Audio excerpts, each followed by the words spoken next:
My sister kicked me out of our childhood home 5 years ago, leaving me with nothing but a scratched debit card. Today, I tried to use it to withdraw $1,000 for medical bills. Suddenly, silent alarms triggered. The teller turned pale and whispered that someone had been trying to activate this card for years from the exact address I was exiled from. I was not abandoned. I was being hidden from a fortune. My name is Phoebe Hayes, and at 29 years old, I knew exactly what rock bottom tasted like. It tasted like the metallic tang of fear in the back of your throat mixed with the bitter, frozen air of a Milwaukee January. It tasted like failure. The wind off Lake Michigan was not just cold today, it was personal. It whipped down Wisconsin Avenue with the intent to strip the skin right off your bones, carrying with it the kind of damp, heavy freeze that settled into your marrow and refused to leave. I pulled the collar of my coat tighter around my neck, but it was a useless gesture. The coat was secondhand, the wool worn thin at the elbows and the lining shredded near the hem. It offered about as much protection against the sub-zero wind chill as a paper napkin would against a hurricane.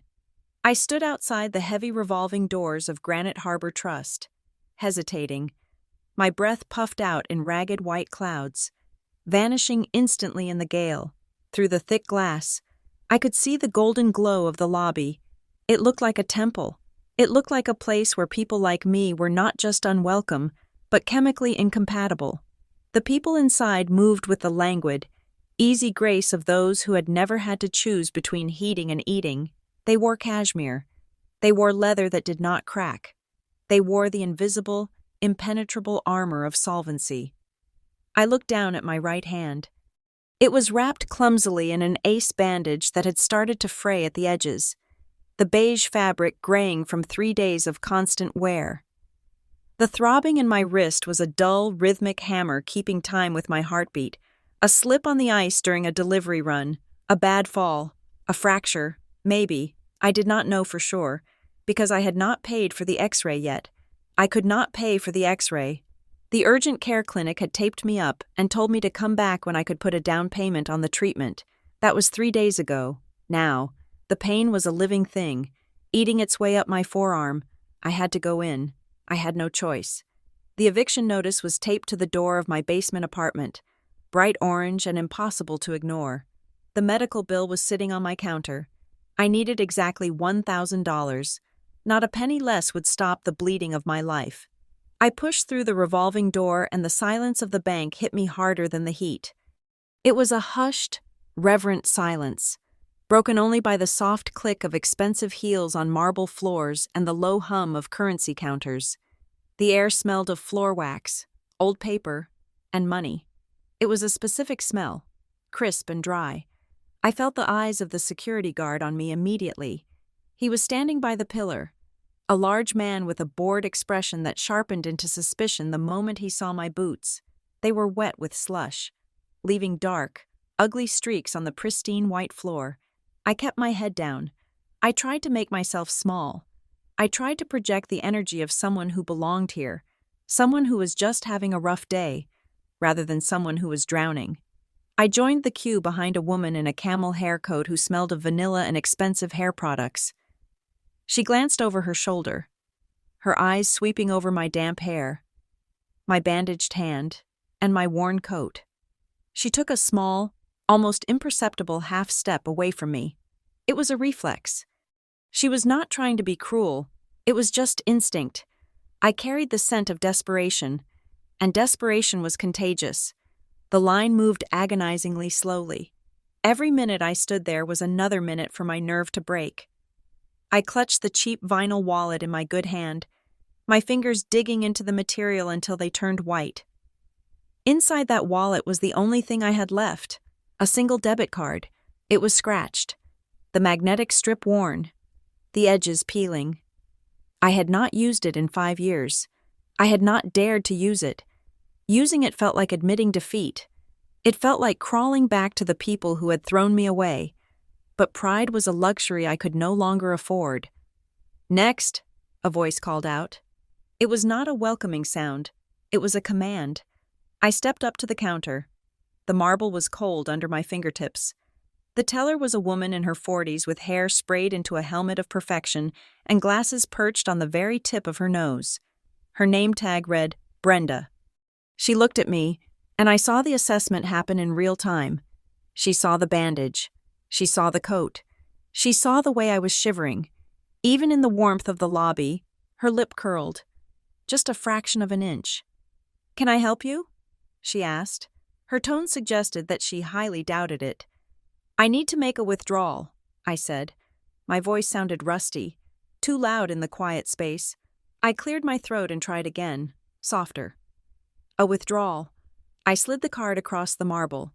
It looked pathetic sitting there, a piece of blue plastic that had seen better days, contrasting sharply with the polished stone. Brenda looked at the card, then up at me, one eyebrow arching perfectly.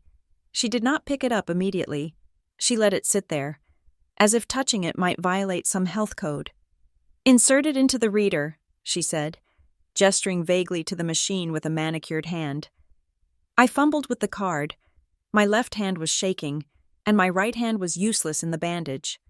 It took me 2 tries to get it into the slot. I felt the heat rising in my cheeks. I could feel the impatience of the people behind me. I could feel the guard's eyes boring into the back of my neck. "Amount?"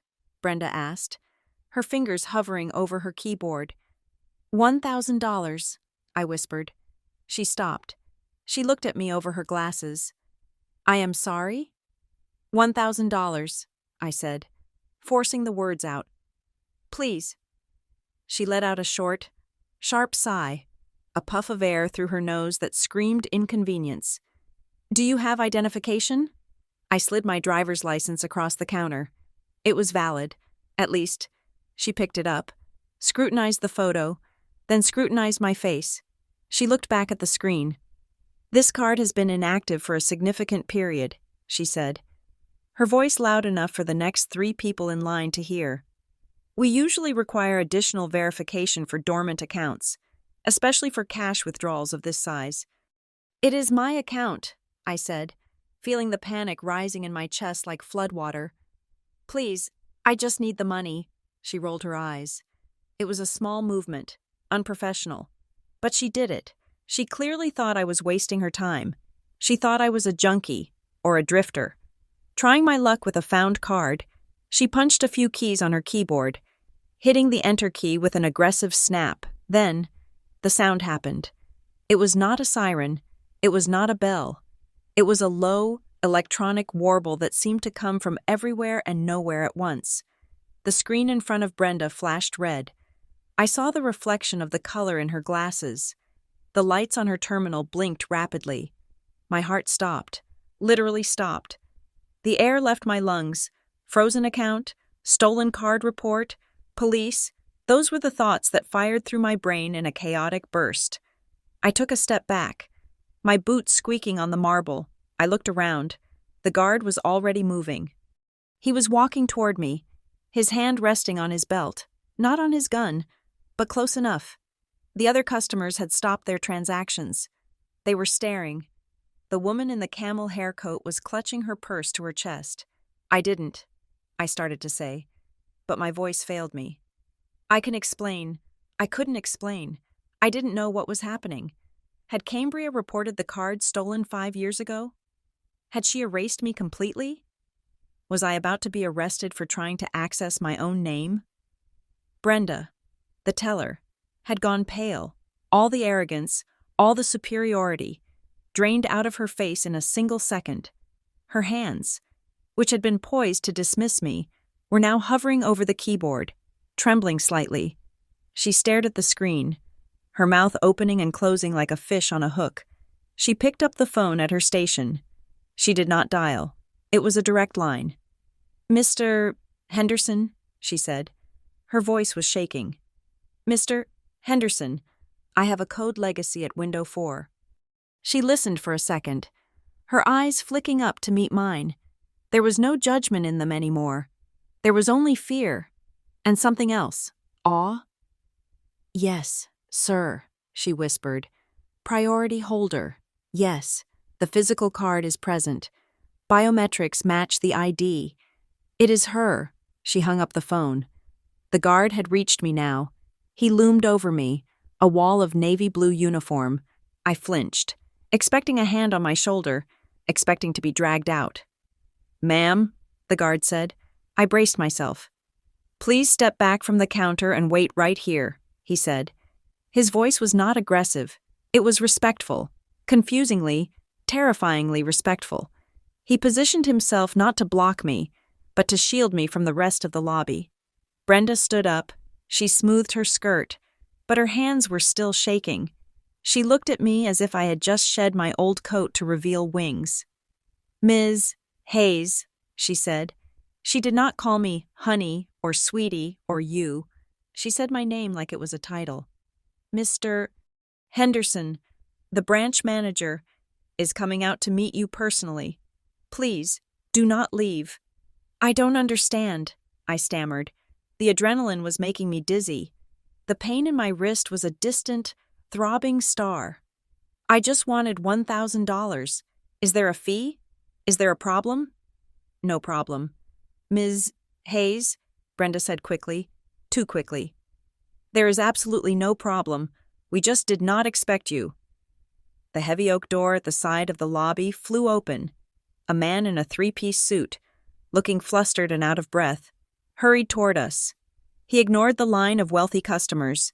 He ignored the woman in the camel coat. He walked straight to me. "Ms. Hayes," he said, extending a hand. He saw my bandage and retracted it instantly, looking horrified at his own faux pas.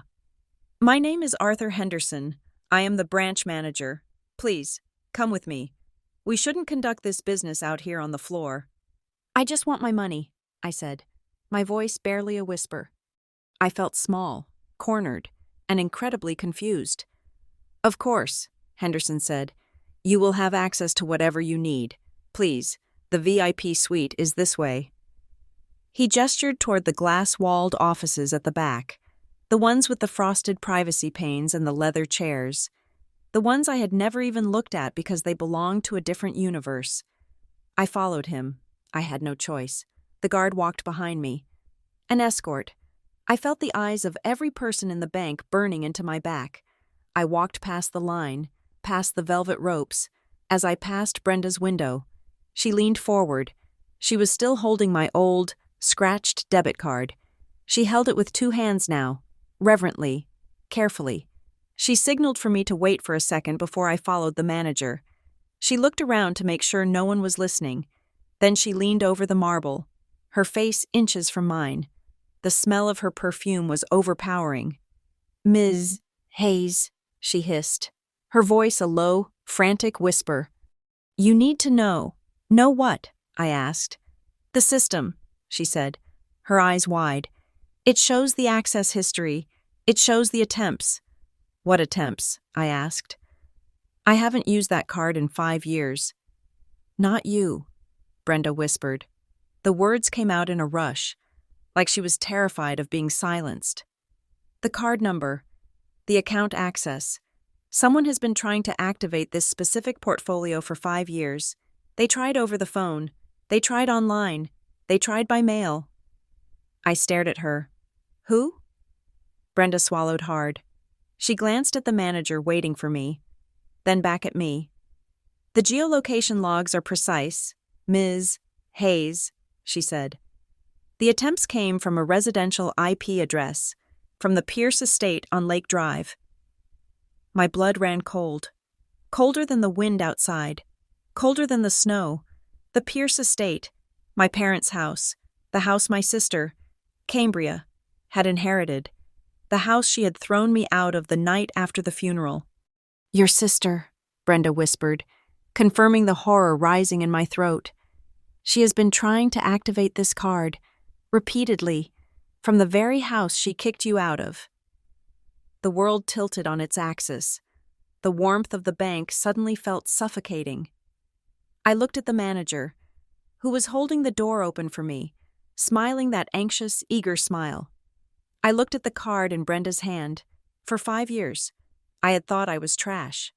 I thought I was the unwanted orphan, the charity case that had finally been discarded. I thought I was broke because I deserved to be broke. But Cambria had been trying to access this account. For 5 years, she had kicked me out into the snow with nothing. But she had kept trying to open the door I held the key to. Why? Why would she try so hard to get into an account that I thought only held a few $1,000s? Why would the bank treat me like royalty the moment I showed up? A dark, heavy realization settled in my stomach. It was not just about money, it was about something else. Something my parents had left behind.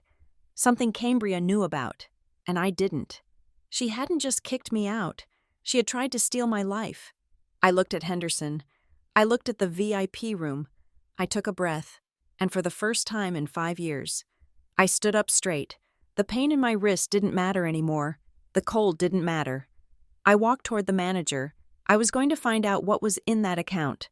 But to understand why my sister had spent 5 years trying to break into a bank account that belonged to me, to understand the magnitude of the betrayal that was about to be revealed, you have to understand where it started. You have to go back to the beginning, to the day the earth was shoveled over 2 mahogany caskets, to understand why. We have to go back to the funeral 5 years ago. The funeral reception had ended an hour ago, but the smell of lilies and damp wool still clung to the heavy velvet drapes of the living room. It was a suffocating scent, sweet and cloying, masking the underlying odor of old furniture and floor wax that I had always associated with my childhood home. Outside, the Wisconsin winter was howling, a blizzard rattling the window panes in their frames. But inside, the silence was heavier than the storm. I sat on the edge of the stiff brocade sofa, my hands folded in my lap. I was wearing a black dress that I had bought at a thrift store 3 days ago, because I did not own anything suitable for burying the only 2 people who had ever loved me. My parents.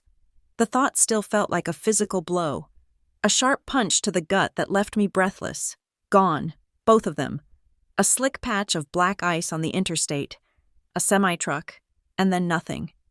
Just a closed casket ceremony, and a room full of strangers murmuring condolences that felt as hollow as the empty house. Across from me, sitting in our father's high-backed leather armchair, was my sister, Cambria. Cambria was 35, 6 years my senior, and she looked less like a grieving daughter and more like a queen waiting for her coronation. She sat with her spine pressed perfectly against the leather, her legs crossed at the ankle. In one hand, she held a crystal goblet filled with red wine. She was gripping the stem so tightly that her knuckles were white, the only sign of tension in an otherwise porcelain facade. Her eyes were dry. They had been dry at the church, dry at the gravesite, and they were dry now. They were fixed on the man sitting at the mahogany coffee table between us. Mr. Halden Reese, the family lawyer, looked like he would rather be anywhere else on earth. He was a small, nervous man who had managed my father's business contracts for decades, but today his hands were shaking as he sorted through a stack of documents. He wiped a bead of sweat from his forehead with a handkerchief, despite the chill in the room. "Shall we begin?" Mr. Reese asked, his voice cracking slightly. "Get on with it, Halden," Cambria said. Her voice was cool, smooth, and utterly devoid of warmth. She took a sip of wine, her eyes never leaving the papers. Mr. Reese cleared his throat and adjusted his spectacles. "As you both know, the estate is substantial. Your parents had very specific wishes regarding the division of assets." I felt a knot of anxiety tighten in my chest.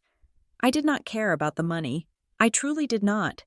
I just wanted to stay in the house for a few weeks, just until I could process the grief, until I could figure out how to breathe again without my chest hurting. I was working a temp job, barely making rent on my own efficiency apartment in the city, and the idea of having a safe harbor, even for a month, felt like a lifeline. To my eldest daughter, Cambria Vaughn. Mr. Reese read, his eyes darting up to meet hers. "I leave the primary residence at Lake Drive, including all furnishings, art, and personal effects contained therein." Cambria did not smile, but her shoulders relaxed, just a fraction of an inch. She took another sip of wine. "Additionally," Mr. Reese continued, Cambria is to receive the entirety of the liquid investment portfolio, the stocks currently held in the family trust, and the 2 vehicles registered to the estate. I blinked. I was not a lawyer, nor was I particularly good at math. But I knew what he was describing. He was describing everything. The house alone was worth millions. The portfolio was likely triple that. It was the entire accumulation of my father's life work. Mr. Reese paused. He looked at me. His expression was pained, his eyes swimming with an apology he was not allowed to speak. He licked his lips and looked down at the last document in his stack. It was not a thick legal binder like the others. It was a single, thin white envelope. And to my youngest daughter, Phoebe. Mr. Reese said, his voice dropping to a whisper. I leave this. He slid the envelope across the polished mahogany. It looked pathetic sitting there. Isolated on the vast expanse of wood, it was thin, flat. I reached for it, my hand trembling. I did not understand. My parents had always been kind. They had been distant at times. Sure, occupied with their social calendar and their business trips. But they had never been cruel. This felt cruel. Before my fingers could touch the paper. A hand shot out. Cambria snatched the envelope off the table. Her movement was so fast, so violent, that wine sloshed over the rim of her glass, staining the expensive Persian rug with dark, blood-like drops. Cambria, please. Mr. Reese protested feebly. That is for Phoebe. It is all the same, Cambria snapped. She set her glass down with a sharp clink and ripped the envelope open. She did not use a letter opener. She tore at it with her manicured nails, ripping the top off with a jagged tear. She upended the envelope. 2 things fell out onto the table. The first was a piece of folded stationery. The second was a plastic card. I stared at the card. It was a standard bank debit card, blue and gray, but it looked used. The edges were fraying, and the surface was covered in a spiderweb of fine scratches. As if it had been carried in a pocket with loose keys for years, it looked like trash. Cambria unfolded the note. She read it silently, her eyes scanning the lines. Then, a sound escaped her throat. It started as a snort and evolved into a cold, sharp laugh. It was a terrible sound, devoid of humor, filled only with triumph and disdain. Unbelievable, she said. She tossed the note toward me. It fluttered down and landed on my lap. I picked it up. The handwriting was my father's, unmistakable in its blocky, architectural style. For Phoebe, a start.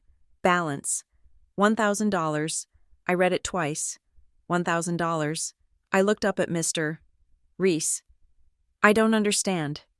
It is a checking account, Mr. Reese said softly, avoiding my gaze. Your father set it up some time ago. The instructions were specific. This is your inheritance. $1,000, against a mansion, a fleet of luxury cars, and a multi-million-dollar portfolio. It was not an inheritance. It was a tip. It was the kind of money you gave a housekeeper you were letting go. Why? I whispered. My voice broke. Tears pricked at the corners of my eyes, hot and stinging. Did I do something wrong? Did they hate me? Cambria picked up the scratched debit card. She held it between 2 fingers like it was a dead insect. Oh, grow up, Phoebe, she said. Her voice was like ice cracking. They didn't hate you. They just knew who you were, and more importantly, they knew who you weren't. What is that supposed to mean? I asked, looking at her, really looking at her. For the first time that day, I saw the contempt etched into the lines around her mouth. It means you were a charity project. Phoebe, Cambria said, leaning forward. The smell of wine on her breath was overpowering. Mom and Dad took you in because it looked good. It was fashionable to adopt. But let us be honest, you never fit. You were never really a Pierce. You were just Phoebe. She flicked her wrist. The card went sailing through the air. It hit me squarely in the chest, bouncing off the black fabric of my dress and clattering onto the floor by my feet. Take it, she spat. $1,000. That is more than a stray like you deserves. The word hung in the air. Stray. Cambria. That is enough. Mister, Reese said, standing up. This is highly irregular. There are protocols. Get out. Halden, Cambria said, not even looking at him. You have done your job. The will is read. The assets are mine. Leave. Mr. Reese hesitated. He looked at me, his face pale. Phoebe, if you need a ride. She can walk, Cambria said. I stood up. My legs felt numb, as if I had been sitting in the snow for hours already. I bent down and picked up the card. It felt cold and flimsy in my hand. I didn't want it. I wanted to throw it back in her face, but I knew, with a sinking, desperate clarity, that this piece of plastic was currently the only thing standing between me and starvation. I will go upstairs and pack my things, I said. My voice sounded hollow, like it was coming from someone else. I have some clothes, some books. No, Cambria said. I stopped. What? I said no. Cambria stood up. She was tall, taller than me, and in her heels. She towered over me. Everything in this house belongs to me. That includes the furniture, the linens, and yes, the contents of the bedrooms. You don't own anything here. Phoebe, you never did. My clothes, I stammered. My winter coat, my laptop. Cambria, please, it is snowing. Not my problem, she said. She walked around the coffee table, closing the distance between us. She moved with a menacing grace. You have your inheritance, $1,000. Go buy a coat. Go buy a life. She reached out and grabbed my arm. Her grip was iron hard. She didn't guide me. She shoved me. I stumbled backward, my hip hitting the edge of a side table. A vase wobbled, but didn't fall. Cambria, stop, I cried out. You can't do this. I can, she hissed, her face inches from mine. I am the owner. You are trespassing. Get out of my house.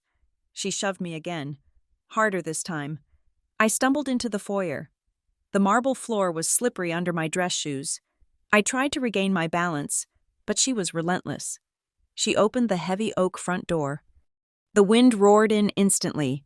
It was a physical assault, a wall of white noise and freezing air that swirled into the warm hallway, carrying snowflakes that stung my skin like needles.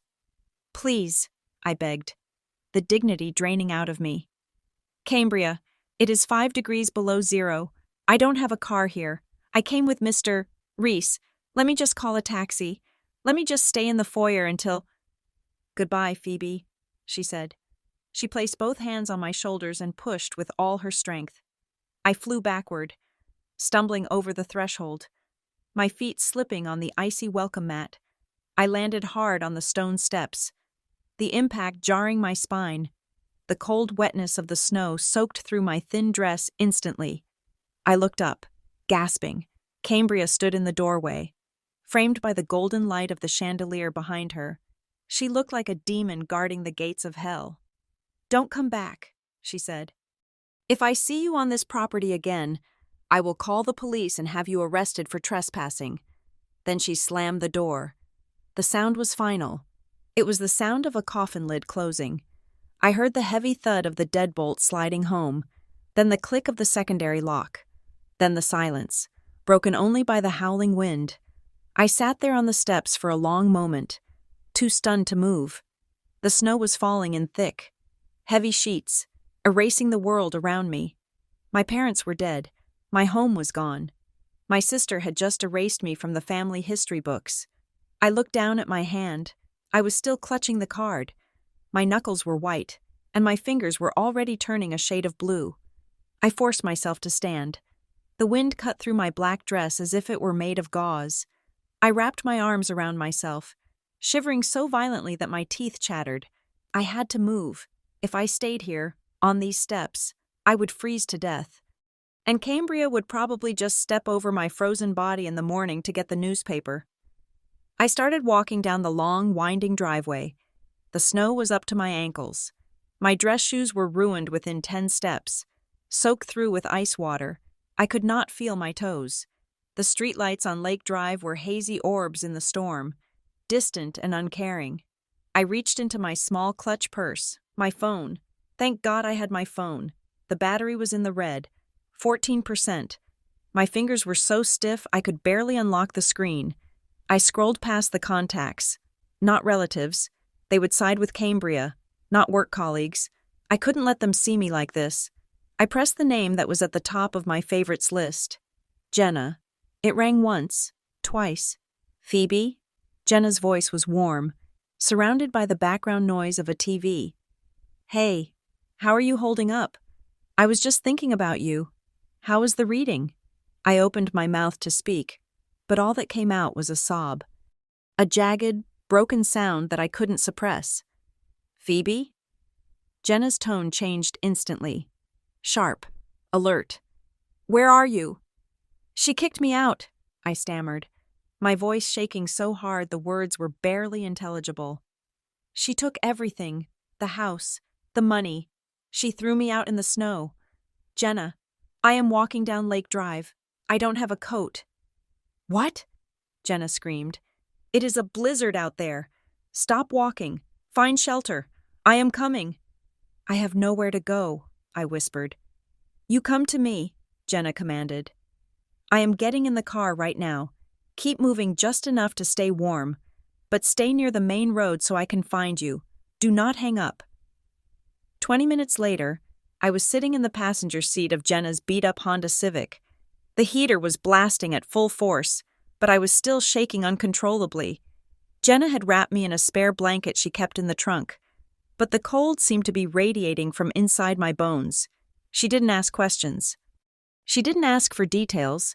She just drove, her knuckles white on the steering wheel, navigating the treacherous roads with a terrifying focus. When we got to her small apartment, she guided me inside, sat me on her sofa, and tucked the blanket around me. She made tea. She put on the fireplace channel on the TV because her radiator was loud, but not particularly effective. I sat there, staring at the steam rising from the mug. I reached into the pocket of my ruined dress and pulled out the card. It sat in my palm, ugly and scratched. $1,000. That was my value. That was the sum total of my existence in the eyes of the people who had raised me. Jenna sat down next to me. She looked at the card, then at my face. She didn't say, "It will be okay." She didn't say, "At least you have something." She just put her arm around my shoulders and pulled me close. "We will figure this out," she said fiercely. "But right now, you breathe." I looked at the card one last time before shoving it deep into my wallet, behind my library card and my coffee loyalty punch card. I wanted to cut it up. I wanted to burn it, but I couldn't. It was the only weapon I had left, even if it was a dull, rusty knife against a nuclear bomb. I closed my eyes, listening to the wind howl outside Jenna's window. I was safe for tonight. But as I drifted into a fitful, exhausted sleep, I made a silent vow. I would survive this. I would take this $1,000 and I would survive, just to spite her. I didn't know then that the scratched piece of plastic in my wallet was not an insult, but a key. I didn't know that the game had not ended on those front steps, but had only just begun. All I knew was the cold, and the hate, and the promise that I would never, ever be this helpless again. The morning sun hitting the snow outside Jenna's apartment window was blinding. It was that aggressive, cheerful kind of winter light that felt insulting when your entire life had just been incinerated. I sat at her small kitchen table, staring at the inventory of my existence spread out on the cheap laminate surface. It was a pathetic display. There was my keyring, now holding only the keys to my own apartment in the city, an apartment I would lose in 3 days when rent came due. There was my phone, its screen cracked from a drop I did not remember happening, the battery icon blinking red at 12%. There was a handful of change, exactly $3.42 in quarters and dimes, and then, sitting apart from the rest like a diseased organ removed during surgery, was the card. The blue plastic was warped slightly. likely from sitting in a wallet against a warm body for years before it was tossed at me. I reached out and touched it. It felt greasy. I picked it up, positioning my thumbs on either side of the magnetic strip. It would be so easy. One sharp bend, one snap, and the insult would be gone. Destroying it felt like the only way to regain a shred of dignity. Using it felt like accepting the premise that I was a charity case, a stray dog thrown a bone to keep it from barking at the back door. My thumbs pressed down. The plastic groaned slightly, but I did not snap it. I could not snap it. The $3.42 on the table stared back at me. I had no job. My temp contract had ended 2 days before the funeral. I had no savings because the last year had been a series of car repairs and medical copays. I was 24 years old, and I was statistically closer to homelessness than I was to solvency. I lowered the card. I did not put it in the front of my wallet where I kept my ID. I slid it into the deepest, tightest pocket at the very back, behind an old library card and a folded receipt I had kept for no reason. I buried it. I told myself I was not keeping it to use it. I was keeping it as a scar. You do not remove a scar. You look at it every day to remember what survived the cut. That $1,000 was not money. It was a measurement of my worth to the people I had called family. I wanted to carry the weight of that evaluation. I wanted it to burn a hole in my pocket so I would never, ever forget. Jenna came out of her bedroom, her hair a mess, wearing a flannel robe. She looked at the pile on the table and then at me. "You can stay as long as you need," she said, pouring coffee into 2 mugs. "Stay a month. Stay 2. I do not care." She meant it. Jenna was the kind of friend who would sleep on the floor so I could have the bed. But that was exactly why I had to leave. I saw the way she looked at me, with a bottomless, aching pity. I was the girl whose sister had kicked her into a blizzard. I was the victim. Every time she offered me toast, or turned up the heat, or asked if I was okay, I felt smaller. I was already dissolving. If I stayed in the warmth of her sympathy, I would melt away completely. I stayed exactly 6 days, just long enough for the roads to clear and for me to find a place that matched my new reality. I moved out on a Tuesday. I did not move back to my efficiency apartment. I let the lease break and the landlord keep my security deposit because I could not afford the next month. Instead, I found a room in a basement on the south side of Milwaukee. The landlord was a man who insisted on cash payments and never made eye contact. The room was the size of a walk-in closet, with a window at pavement level that looked out onto a brick wall and a dumpster. It smelled of wet concrete and old onions. The heater was a radiator that clanked like a dying engine and only worked when it felt like it. The mattress had a valley in the center that swallowed you whole. It was perfect. It was ugly, cold, and hard. It was exactly what I needed to kill the soft, hopeful part of myself that had stood in my parents' foyer waiting for a hug that never came. The next day, I started working at the Cedar and Salt Diner. The name suggested something rustic and artisanal. The reality was a grease trap off the interstate that served truckers, insomniacs, and people who had nowhere else to go. I took the double shifts that nobody wanted, the swings from 2 in the afternoon until midnight, and the weekend graveyard shifts. My world shrank down to the size of a serving tray. The work was brutal in a way that numbed the mind. It was a cycle of hot coffee, burnt toast, and spilled syrup. My hands, which used to type on a laptop, became red and chapped from the industrial sanitizer we used to wipe down the tables. I went home every night smelling of old fryer oil and cigarette smoke, a scent that no amount of scrubbing could fully remove from my skin, but the physical exhaustion was a gift. When your feet feel like they are bleeding and your back spasms every time you bend over, you do not have the energy to grieve. You do not have the energy to miss your mother or hate your sister. You just sleep.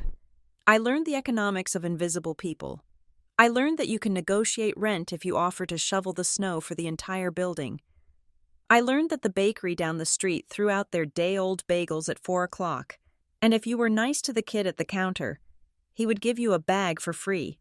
I learned that superglue works on cracked shoe soles and that you can wear a coat inside your apartment to save on the heating bill.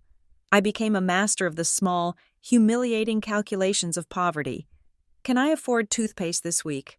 Or should I just use baking soda? If I walk the 3 miles to work, I save $2 on the bus fare, which means I can buy a carton of eggs. Every decision was a transaction. Every dollar was a soldier that had to be deployed strategically. And through it all, the card sat in my wallet. There were nights, usually around 3 in the morning when the radiator died and the cold seeped into the room, that I thought about the $1,000. It could buy a space heater. It could buy a winter coat that didn't have a broken zipper. It could buy a ticket to somewhere warm, somewhere far away from Milwaukee and the ghosts of my life. But I never touched it. That money was poison. If I spent it, I was accepting their valuation of me. If I spent it, I was admitting that I needed them. So I starved instead. I shivered instead. The customers at the diner were a mixed bag.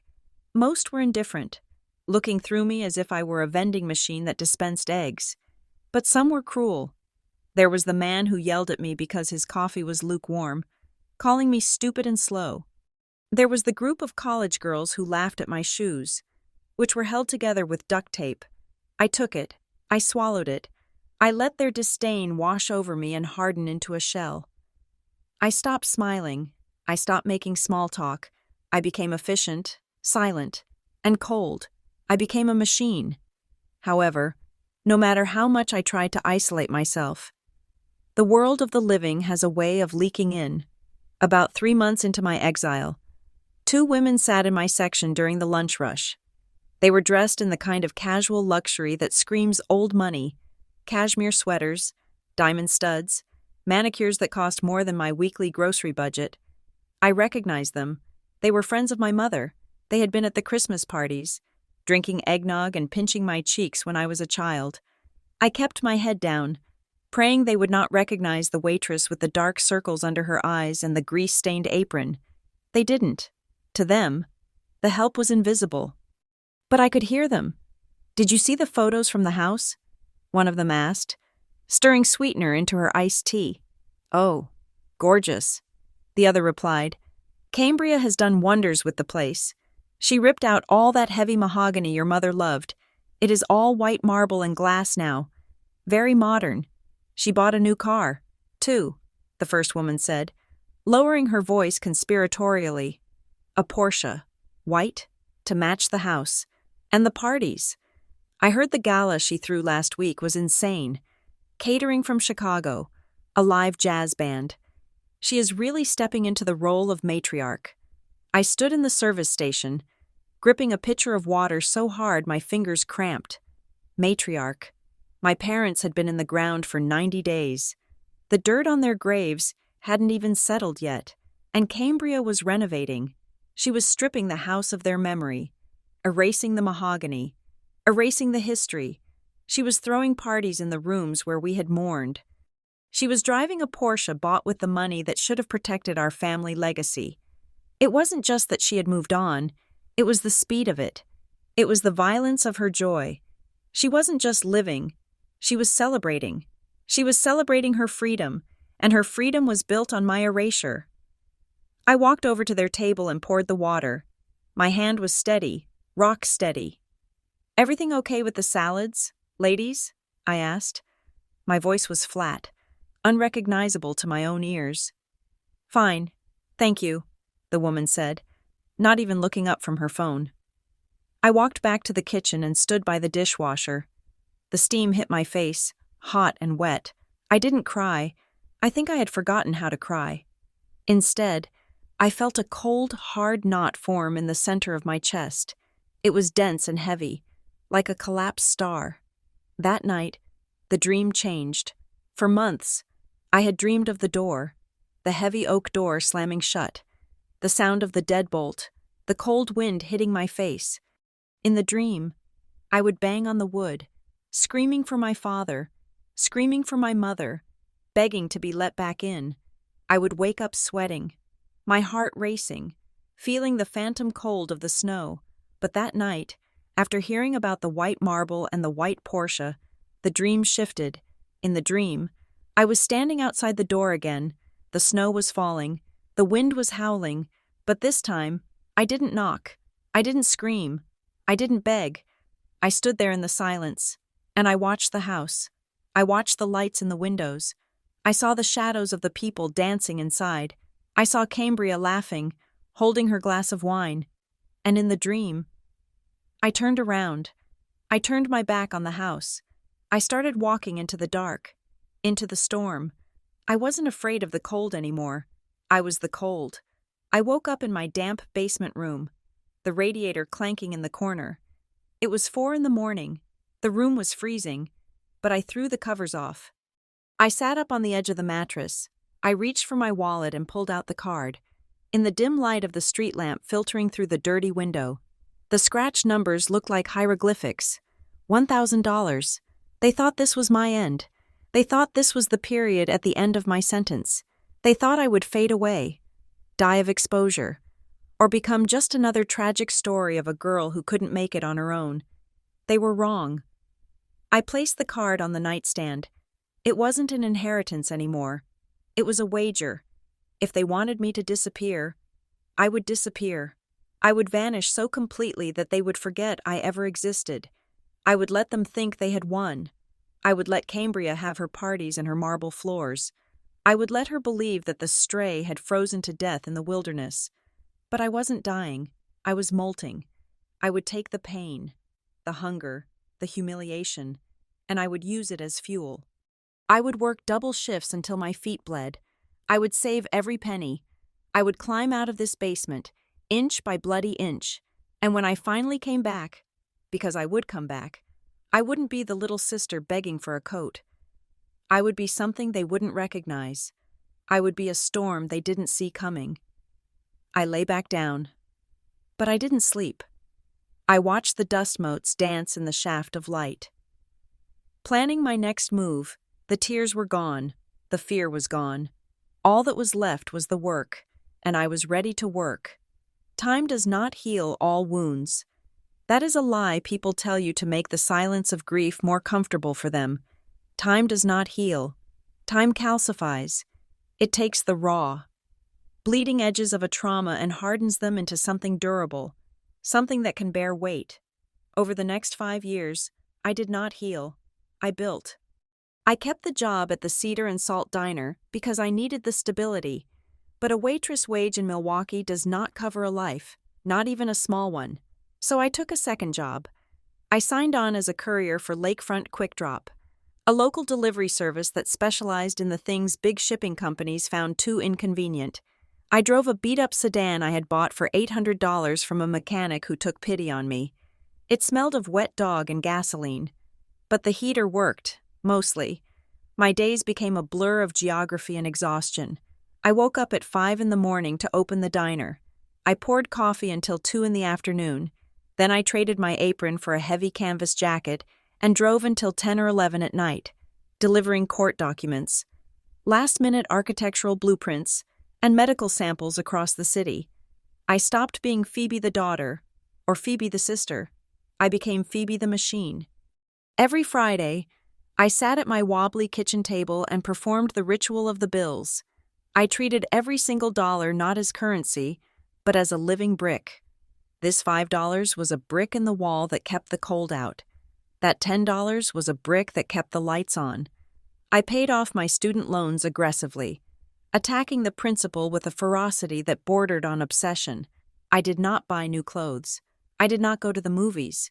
I ate leftovers from the diner and learned to repair my own shoes with industrial adhesive. I was erasing the debt of my existence. I wanted to own myself completely. If I owned myself, no one could ever evict me again. I never called Cambria. I never sent a Christmas card. I never drove by just to see if she was okay. But a city like Milwaukee, despite its size, is actually a very small town when you strip away the layers. You hear things, you see things. And because my delivery route often took me through the wealthy corridors of the North Shore, I saw the house. I could not avoid it. The Pierce estate was a landmark, in the beginning.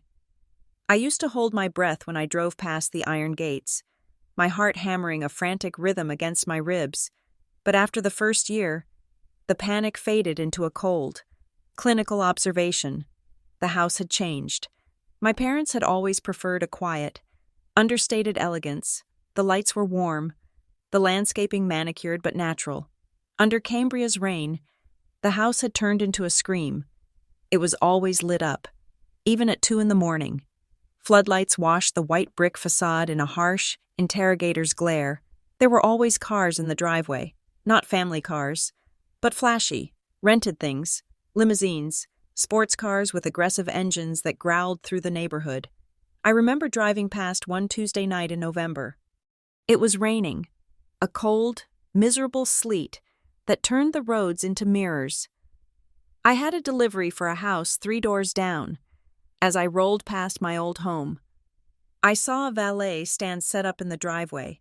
A valet stand on a Tuesday. Music was thumping so loud I could feel the bass vibrating in the steering wheel of my rusted sedan. Shadows were dancing against the sheer curtains of the living room, the same living room where Mr. Reese had read the will. It looked like a nightclub had vomited into a mausoleum. It did not look like happiness. Happiness is quiet. Happiness settles. This looked like hysteria. It looked like someone trying to fill a black hole with noise and expensive vodka. The rumors began to filter down to me through the grapevine of the service industry.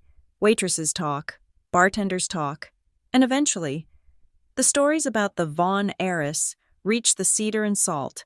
I heard she was investing in everything, a tech startup that made Bluetooth toasters, a vineyard in a part of California that had no business growing grapes, a chain of boutique gyms that charged $200 a month. She is bleeding cash. A bartender told me one night when I was picking up a takeout order, he didn't know who I was. He just knew the gossip. My cousin catered a party there last week, said the lady of the house was changing outfits 3 times a night, said she was talking a mile a minute about leverage and liquid assets. She tipped the staff with $100 bills.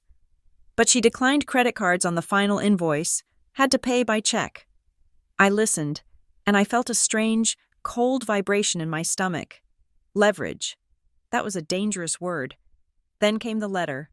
It was the 3rd year of my exile. I arrived at my basement apartment to find a sleek, terrifyingly official envelope sticking out of my mailbox. It was from a private equity firm in Chicago. My heart stopped. Had they found me? Was Cambria suing me for existing? I opened it with shaking hands. It was a prospectus, a solicitation for a high-risk, high-yield bridge loan, but it wasn't addressed to Phoebe Hayes, the waitress. It was addressed to Phoebe Vaughn, trustee, and the address was a strange hybrid, my old zip code from the estate. But my current street number, it was a clerical error, a database glitch where 2 files had merged, but I stared at that word. Trustee. I wasn't a trustee of anything. I was a girl with $1,000 in a frozen bank account and a collection of threadbare sweaters. Why was my name attached to a solicitation for a bridge loan? And why did the algorithm think I was connected to the estate's finances? I threw the letter away, shredding it into tiny ribbons before burying it in the trash. I told myself it was nothing, but the seed had been planted. Cambria was moving money. She was moving a lot of it, and she was moving it fast. You do not solicit bridge loans, which are essentially desperate, short-term cash grabs with insane interest rates, unless you are waiting for a check that hasn't cleared yet. The house, the cars, the parties. It wasn't wealth, it was camouflage. I went to see Jenna that weekend. We sat on her porch, watching the rain. I hadn't told her about the letter, but she seemed to sense the shift in my mood. I drove past the house, I said quietly. Jenna stiffened. I told you not to do that. Phoebe. I had a delivery nearby, I lied. It looks frantic. Jenna sighed, blowing smoke from her cigarette into the gray air. It is a circus. My mom ran into her at the grocery store, said Cambria looked like she hadn't slept in a week, manic, talking about how she is going to buy a vacation home in Aspen. Who buys a house in Aspen when the market is crashing? Someone who needs to park assets, I said, the words slipping out before I could check them.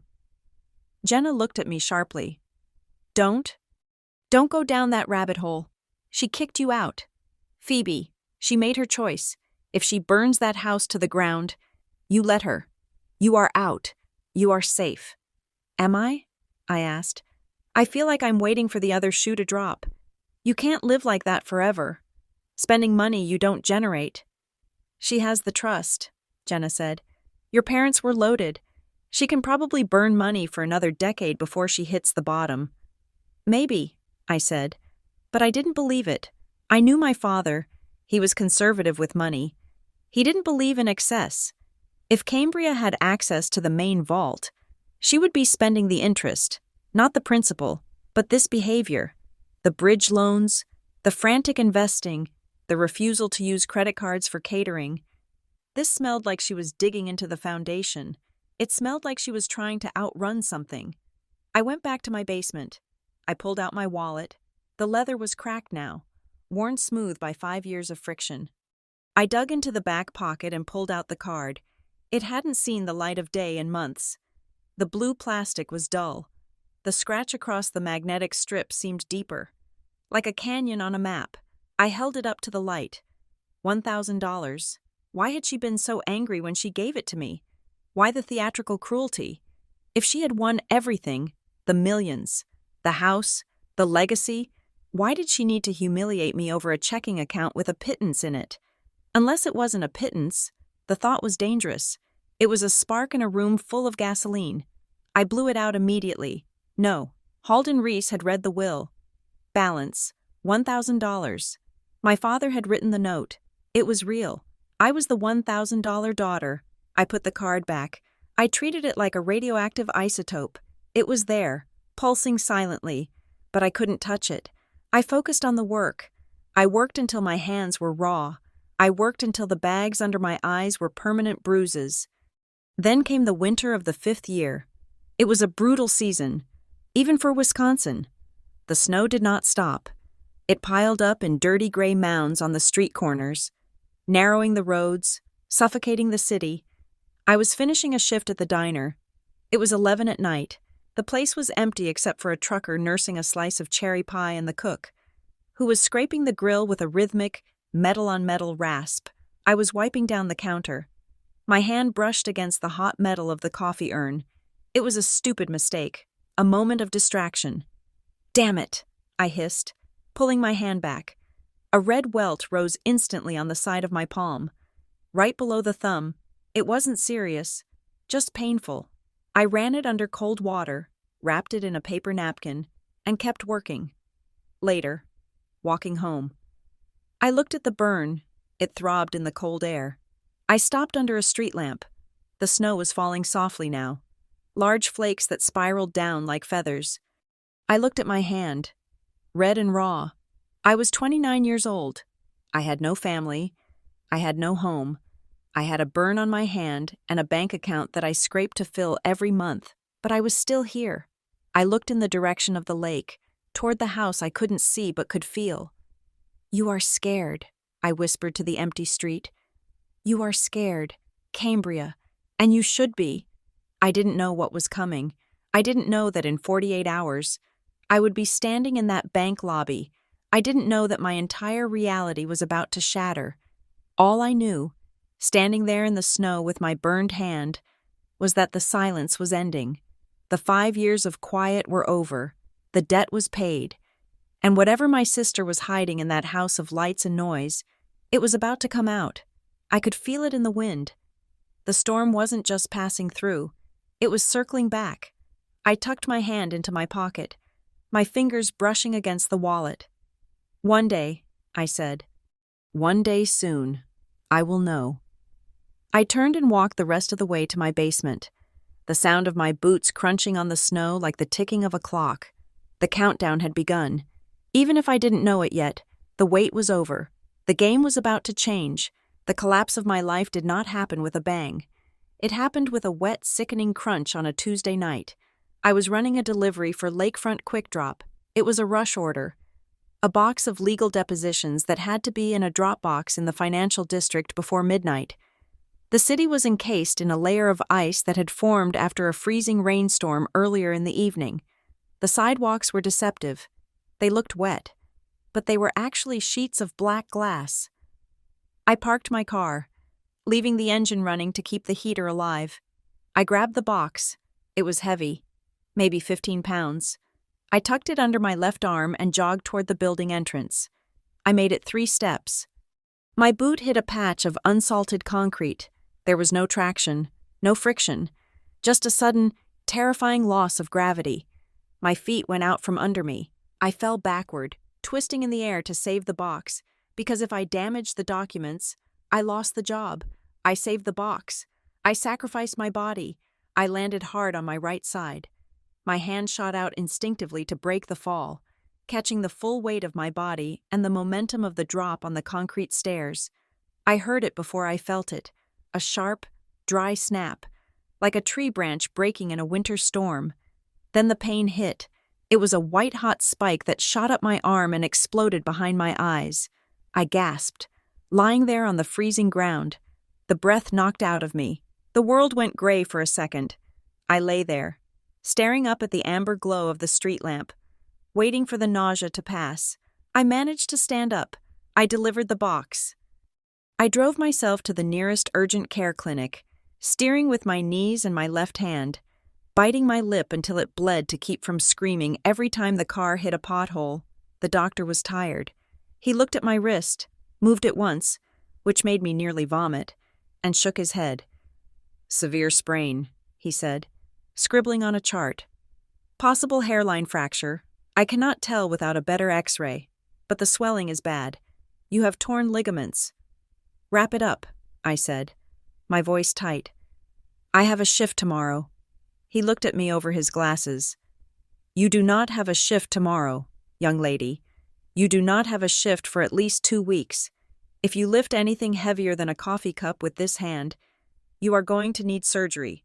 Do you have insurance for surgery?" I didn't answer.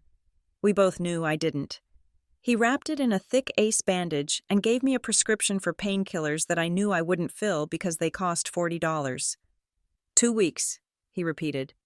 Rest, ice, elevation. I walked out into the cold night.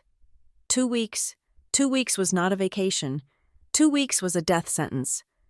I sat in my car in the parking lot and did the math. The math was simple and brutal. I called the diner first. It was almost midnight, but I knew the manager, Stan, would be closing up. "Stan, it is Phoebe," I said. "I hurt my wrist. The doctor says I cannot carry trays for a bit." There was a silence on the other end. "How long is a bit?" 10 days, I lied. "Maybe less." "Phoebe, listen," Stan said. He didn't sound angry. He sounded practical. "I have got 3 college kids begging for shifts. If you cannot carry, you cannot work. I cannot hold the schedule open. It is the slow season." "Stan, please," I said, desperation creeping into my voice. "I can work the register. I can host." "We do not have a host on weekdays," he said. "Call me when the cast is off. If I have an opening, I will let you know." Click. 1 stream of income gone. I looked at the delivery app on my phone. Must be able to lift 50 pounds.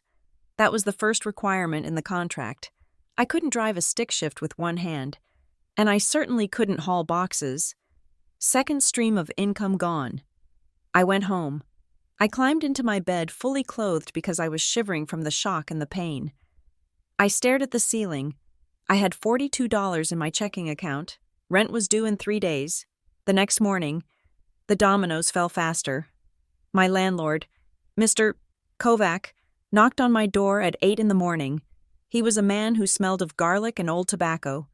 He held a clipboard. "Rent is due Friday," he said. He didn't say hello. "I know," I said, hiding my bandaged hand behind the door frame. "I might be a few days late. I had a medical emergency." Mr. Kovac's eyes narrowed. He looked at the bandage that I had failed to hide. He saw the weakness. "No late," he said. "You are late 3 times this year already. You pay Friday, or you go. My nephew needs apartment. He pays cash. Friday, noon." He turned and walked away. I closed the door and slid down until I hit the floor. My wrist was throbbing. A deep, rhythmic ache that made it impossible to think clearly. I was hungry, but I didn't want to eat the last can of soup I had in the cupboard. I needed to save it. Wednesday passed in a haze of pain. I applied ice until my skin was numb. I tried to sell some clothes online, but nobody wanted a 5-year-old winter coat with a frayed hem. Thursday came. The pain was worse. The swelling had turned my fingers into sausages. I checked my bank account again. A recurring subscription for a cloud storage service I had forgotten to cancel had hit. I now had $29. I sat at my kitchen table. The silence of the basement was deafening. It was the sound of a life grinding to a halt. I had no parents to call. I had no safety net. Jenna had moved to Chicago for a new job 6 months ago, and she was barely making rent herself. I couldn't ask her. I was going to be homeless. It wasn't a theoretical fear anymore. It was a logistical reality. Mr. Kovac would change the locks on Friday at noon. I would be on the street with a broken wrist in the middle of a Wisconsin winter. I would freeze, or I would end up in a shelter, where my injury would get worse, and I would never be able to work again. I looked at my wallet sitting on the table. It was beaten and scarred, just like me. I reached out with my left hand and opened it. I dug past the $29 in cash I had withdrawn earlier. I dug past the library card. I pulled out the blue card. It sat there on the laminate table. The plastic was dull. The numbers were raised. White mountains on a blue landscape. Balance. $1,000. That was what my father's note had said. For 5 years. I had treated this card like it was infected. I put on my coat. I wrapped a scarf around my neck. I put the card in my pocket, not in my wallet. I wanted to be able to feel it. I walked to the bank. My car was low on gas, and I didn't want to risk driving with the pain meds making me dizzy, even though I hadn't taken any. The walk was 2 miles. The wind was brutal. It whipped down the avenues, cutting through my jeans. My wrist throbbed with every step. The vibration of my boots hitting the pavement sending shockwaves up my arm. I kept my hand tucked inside my coat, cradling it against my chest. I was lightheaded from hunger. I hadn't eaten a full meal in 2 days. The world seemed to tilt slightly to the left. When I saw the Granite Harbor Trust building, it looked like a fortress. The revolving doors were spinning, swallowing people in expensive coats and spitting them out into the warmth of the lobby. I stopped outside. I caught my reflection in the glass. I looked like a ghost. My face was gray, my eyes hollow. My hair was windblown and messy, my coat was dirty. I took a deep breath. The air tasted of exhaust and ice. Just get the money, I told myself. Get the money and leave. I pushed through the doors. The heat hit me first, then the smell of money, then the silence. I walked to the queue. I felt the eyes, the security guard, the woman in the camel coat. They looked at me with that specific mix of pity and disgust that wealthy people reserve for the visibly poor. They moved away from me. They created a perimeter of empty space around my poverty. I didn't look at them. I looked at the floor. I focused on the tips of my wet boots. Next, I walked to the counter. The teller, Brenda, looked at me. I saw her nose wrinkle. I saw her eyes flick to my bandage. I placed the card on the marble. I need to make a withdrawal, I said. My voice was raspy. Insert it, she said. Bored. I did. My hand shook. Amount? I hesitated. I should check the balance first, just to be sure. What if there were fees? What if the account had been closed for inactivity? What if there was nothing there? Check the balance first, I said. And then I want to withdraw $1,000. She sighed. She typed. She hit enter, and then the world ended. It wasn't a quiet beep. It was a siren, a low, whooping alarm that seemed to come from the ceiling, from the walls, from the floor. Whoop, whoop, whoop. Red lights flashed on her terminal. I froze. My heart hammered against my ribs like a trapped bird. I had triggered a silent alarm. I had triggered a fraud alert. They thought I was stealing. Of course. The card had been inactive for 5 years. The account name was Vaughn. or Hayes, or whatever legal entity my father had created, and here I was, looking like a vagrant, trying to drain it. The guard was moving toward me. His hand was on his belt. I wanted to run. I wanted to leave the card and bolt for the door. But my legs wouldn't move. I was paralyzed by the sheer, crushing humiliation of it. "I am sorry," I stammered. "It is my card. I have ID." Brenda wasn't looking at me with disgust anymore. She was looking at her screen with pure terror. She picked up the phone. Her hand was trembling. "Mr. Henderson," she whispered. But in the silence of the bank, it sounded like a scream. "Code Legacy, priority holder at counter." Code Legacy. The words meant nothing to me, but they stopped the guard in his tracks. I stood there, gripping the edge of the marble counter with my good hand to keep from falling over. The pain in my wrist was forgotten. The hunger was forgotten. There was only the alarm, the red light reflecting in Brenda's glasses, and the terrifying realization that I had just stepped onto a landmine I didn't even know existed. I had come for $1,000. I had come to pay my rent. But as the manager came running out of his office, adjusting his tie, looking at me like I was a visiting head of state, I realized I wasn't going to get my rent money. I was getting something else entirely. The trap had been sprung, and I was standing right in the center of it. The heavy glass door of the VIP suite clicked shut, sealing out the hum of the lobby. The silence in the room was absolute. It was thick and pressurized, like the air inside a decompression chamber. I sat on the edge of a burgundy leather wingback chair that cost more than my car.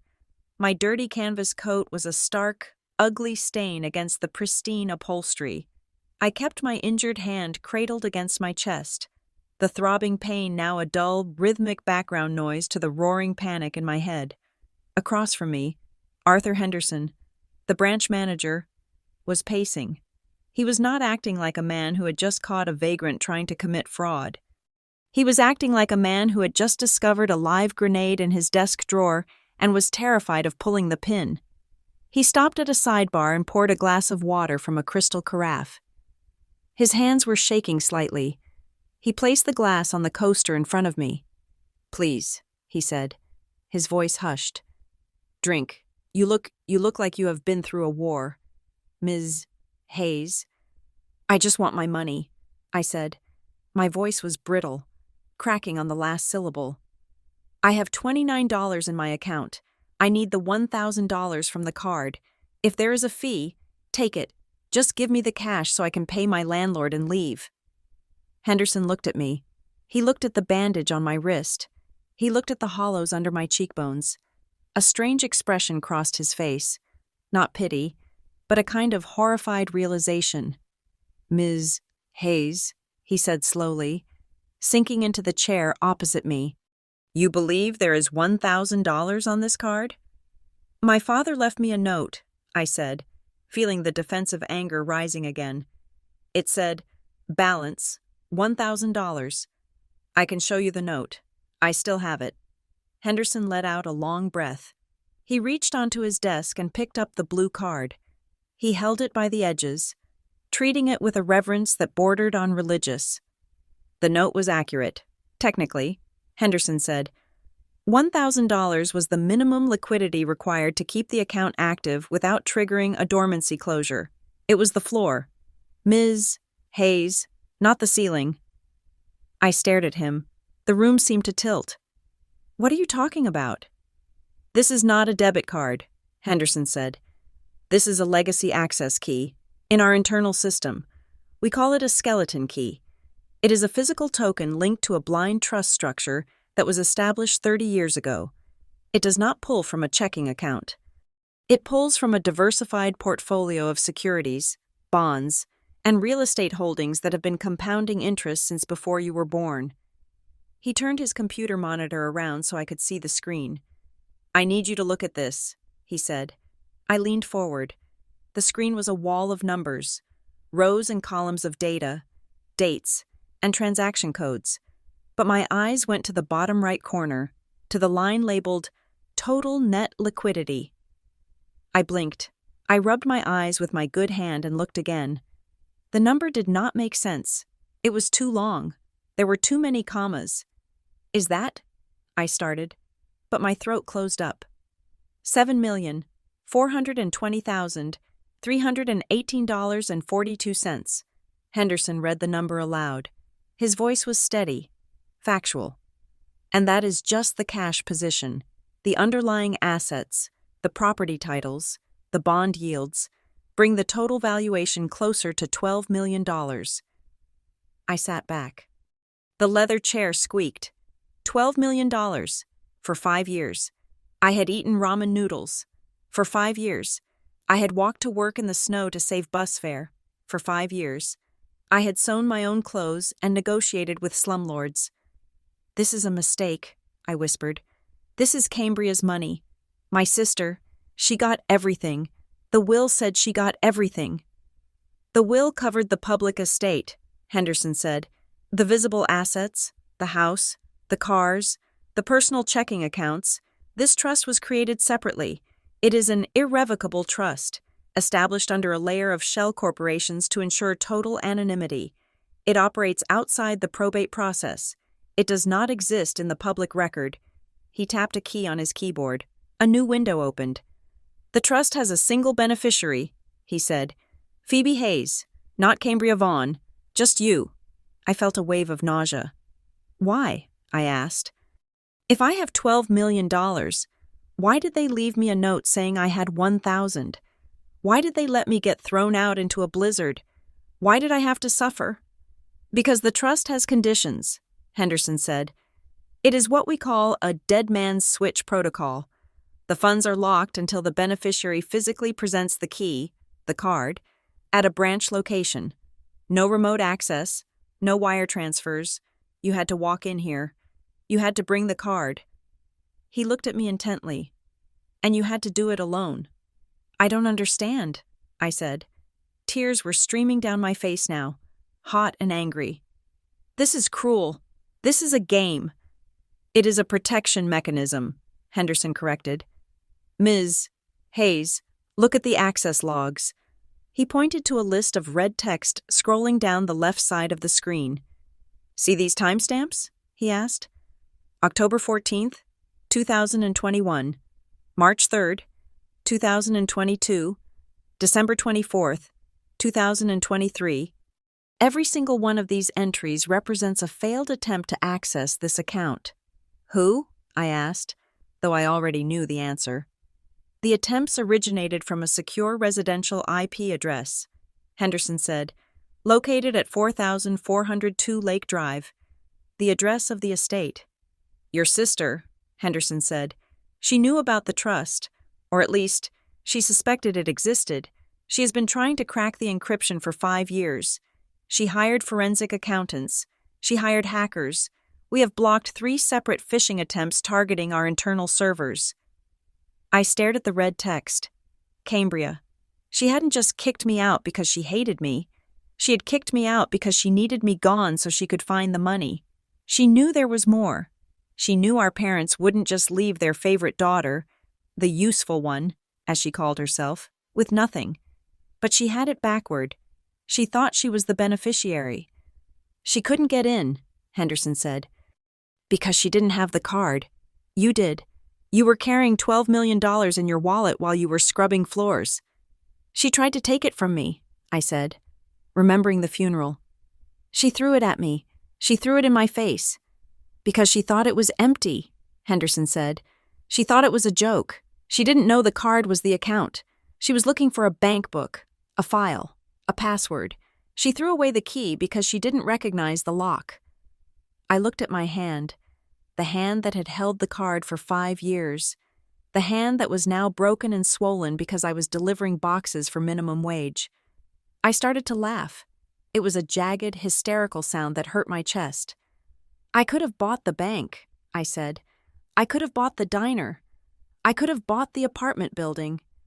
You can buy anything you want now, Ms. Hayes, Henderson said softly. Suddenly, there was a sharp rap on the glass door of the office. Henderson stood up immediately. He looked relieved. That will be him, he said. Who? I asked. Henderson walked to the door and unlocked it. A man stepped inside. He was shaking the snow off a heavy wool overcoat. He carried a battered leather briefcase that looked as old as he was. He took off his hat, revealing thinning gray hair and a face etched with deep lines of worry and fatigue. It was Mr.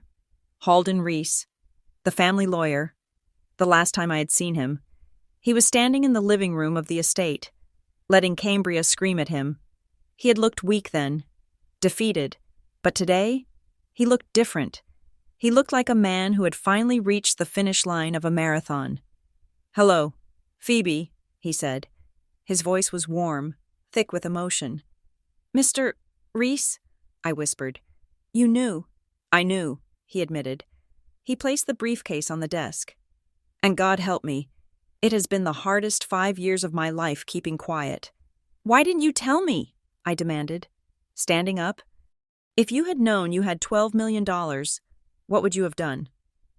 I thought about the girl I was 5 years ago, scared, desperate for family, desperate for my sister's approval. "I would have shared it," I whispered. "I would have given half to her, maybe all of it, just to make her love me, just to stay in the house." "Exactly," Reese said.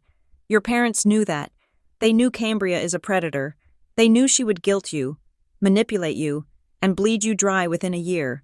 They had to protect you from your own heart. Phoebe, they had to let you see who she really was. They had to let you get far enough away so that when you finally got the money, you would be smart enough to keep it." He opened the briefcase.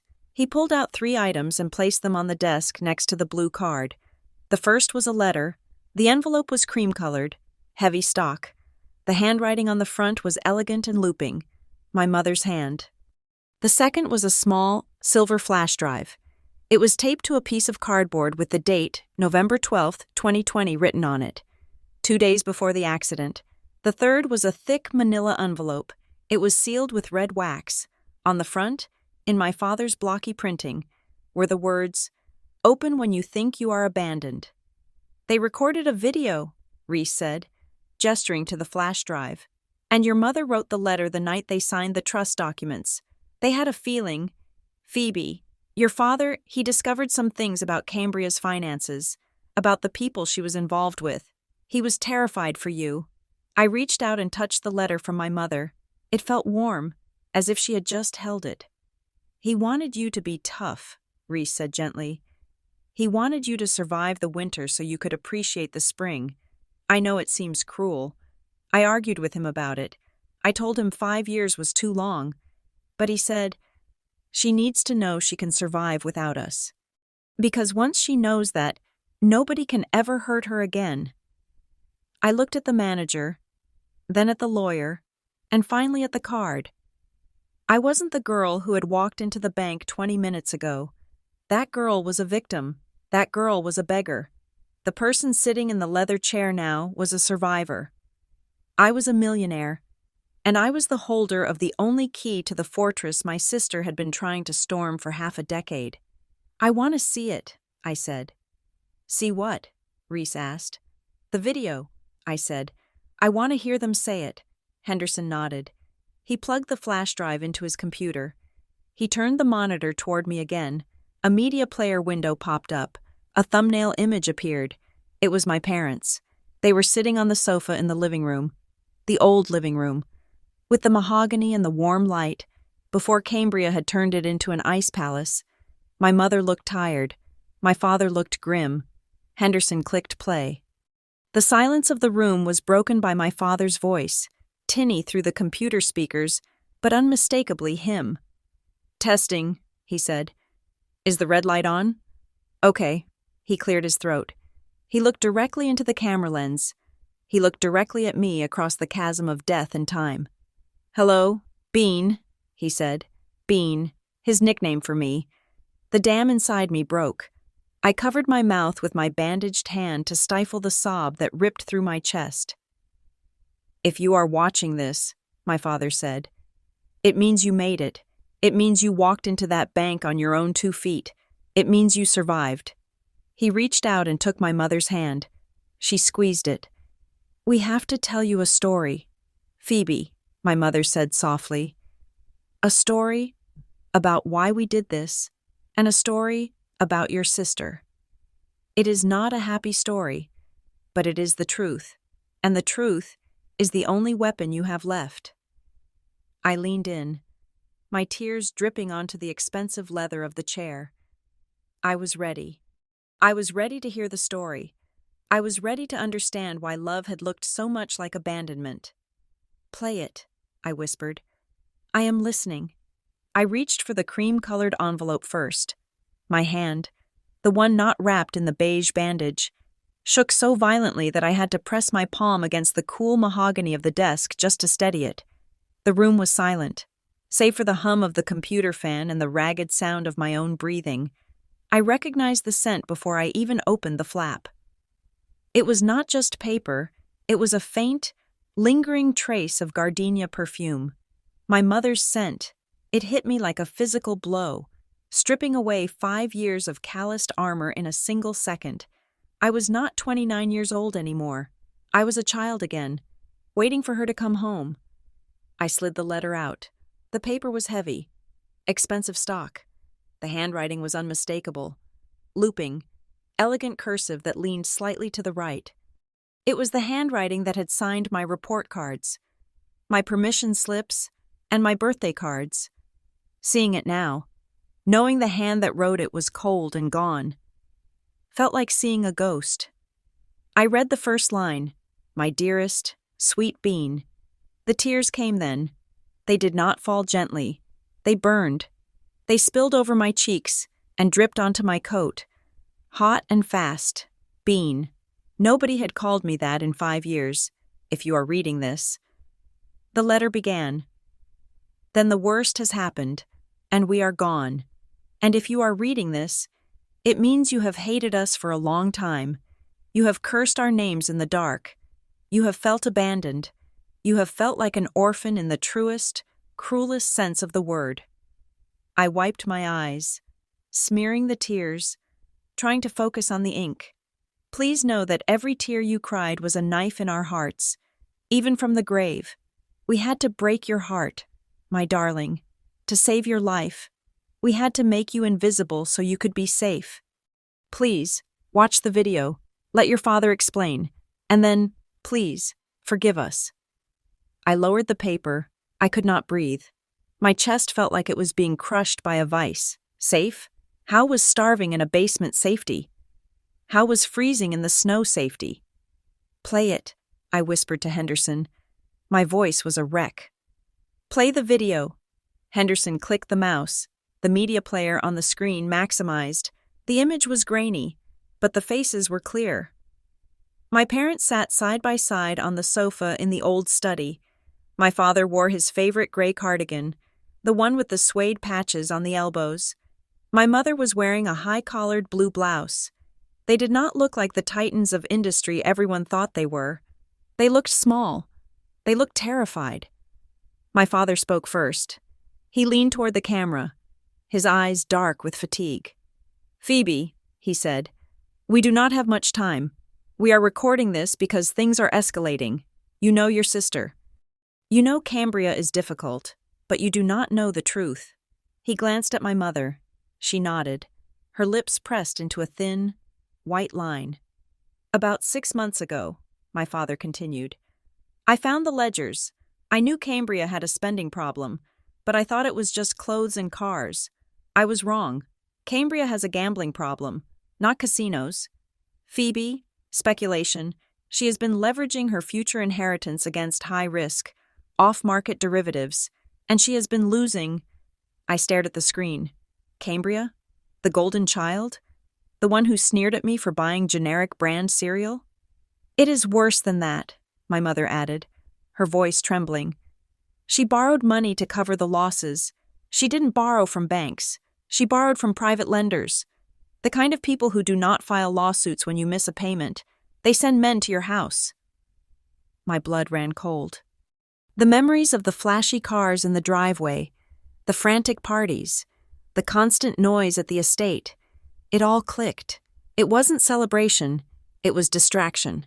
It was a desperate attempt to keep up appearances while the wolves circled the perimeter. "We tried to help her," my father said. rubbing his face with his hands. "We paid off the first round. $2 million. Gone in a week." But she went right back. "It is a sickness. Phoebe, she cannot stop. And now, the debt is bigger than the liquid assets we have on hand." He looked directly into the lens. His gaze was intense, piercing.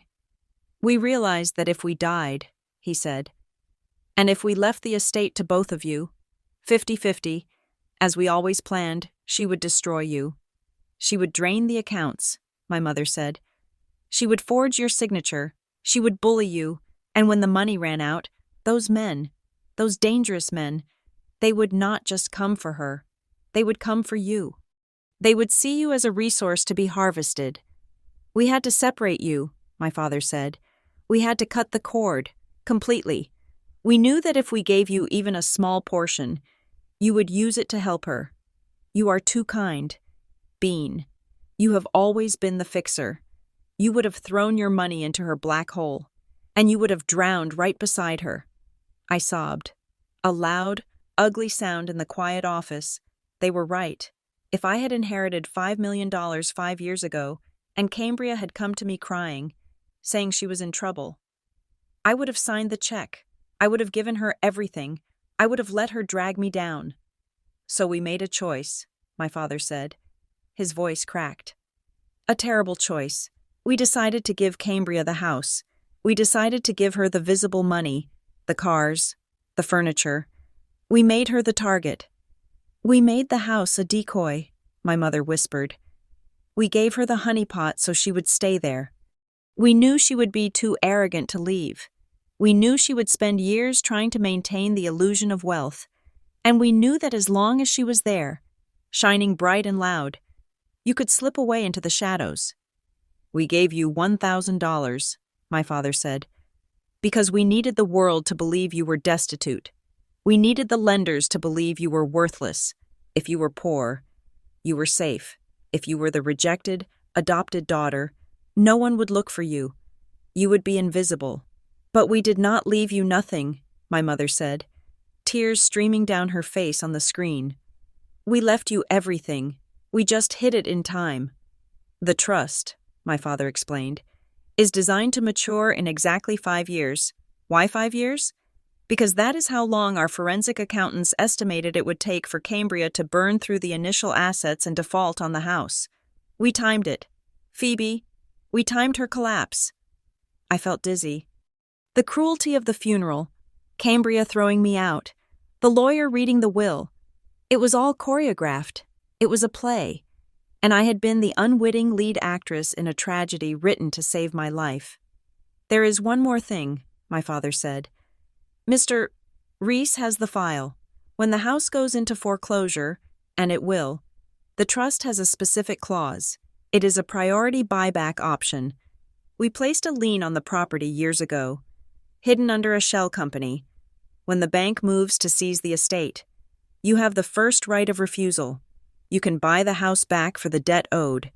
You can take it all back. He leaned back, looking exhausted. We know you hate us right now, he said. We know you are cold. We know you are hungry, and the thought of our little girl suffering it kills us. But we would rather have you hungry and alive than rich and dead. Please survive, my mother whispered. She reached out and touched the camera lens, her finger blurring the image for a second. Please be strong. Find the card. Keep it safe. And when the time comes, take back your name. The screen went black. The silence in the room was absolute. I sat there, stunned, my heart hammering against my ribs. I looked at the blue card on the desk. It wasn't an insult. It was a life raft. All those nights I had cursed them. All those nights I had shivered in my bed, wondering what I had done to deserve their rejection. I had been wrong. I had been so wrong. They hadn't rejected me because I was adopted. They hadn't rejected me because I wasn't a real Pierce. They had rejected me because I was the only thing precious enough to save. I was the vault. Cambria was just the distraction. They loved me, I whispered. The realization was painful, like blood returning to a frozen limb. They loved me so much they let me hate them. Mr. Reese cleared his throat. He reached into his briefcase and pulled out a tissue, handing it to me. "Your father called me 3 times the night before the accident," Reese said softly. "He made me swear on my life that I would not intervene. He said, 'Halden, she has to become iron. If she stays soft, Cambria will eat her alive. Let the winter forge her.'" "He was right," I said. I looked down at my hands, my rough, red, workers' hands, the hands that had scrubbed floors and carried boxes, the hands that knew the value of $1. If I had been given $12 million at 24, I would have been a soft target. But now I was different. I had survived the bottom. I knew how to fight. I knew how to starve. "I am not soft anymore," I said. I wiped my face. The tears had stopped. A cold, hard clarity was settling in my chest. "I am iron." Henderson tapped the keyboard again. "Ms. Hayes," he said, "there is a reason the system flagged your account today. It is not just because you walked in. It is because of the activity on the other end." "What activity?" I asked. "The foreclosure process," Henderson said. "It started 48 hours ago. Your sister has defaulted on 3 major loans. The bank, our bank, actually, the mortgage division, has initiated the seizure of the property. The auction is scheduled for next week." I looked at Reese. He nodded solemnly. "The timeline is precise," Reese said. "Just as your father predicted, she has run out of rope." "So she knows?" I asked. "Does she know it is over?" "She knows she is losing the house," Reese said. "She is panicked. That is why the attempts to access your account spiked yesterday. She is desperate. She is looking for anything to stop the bleeding." I stood up. I picked up the blue card. It felt warm in my hand now. It felt heavy. "She won't find it," I said, "because I have it." I looked at the envelope with the buyback clause. I looked at the letter from my mother. "Mr. Reese," I said, "you said I have the right of first refusal?" "Yes," Reese said. "We can stop the public auction. We can acquire the debt. We can take title to the property within 24 hours. But it has to be done anonymously if you want to catch her off guard." "I don't want to just catch her off guard," I said. My voice was steady. The trembling was gone. "I want her to see me. I want her to see exactly who she kicked out into the snow." I turned to Henderson. "Activate the account," I ordered.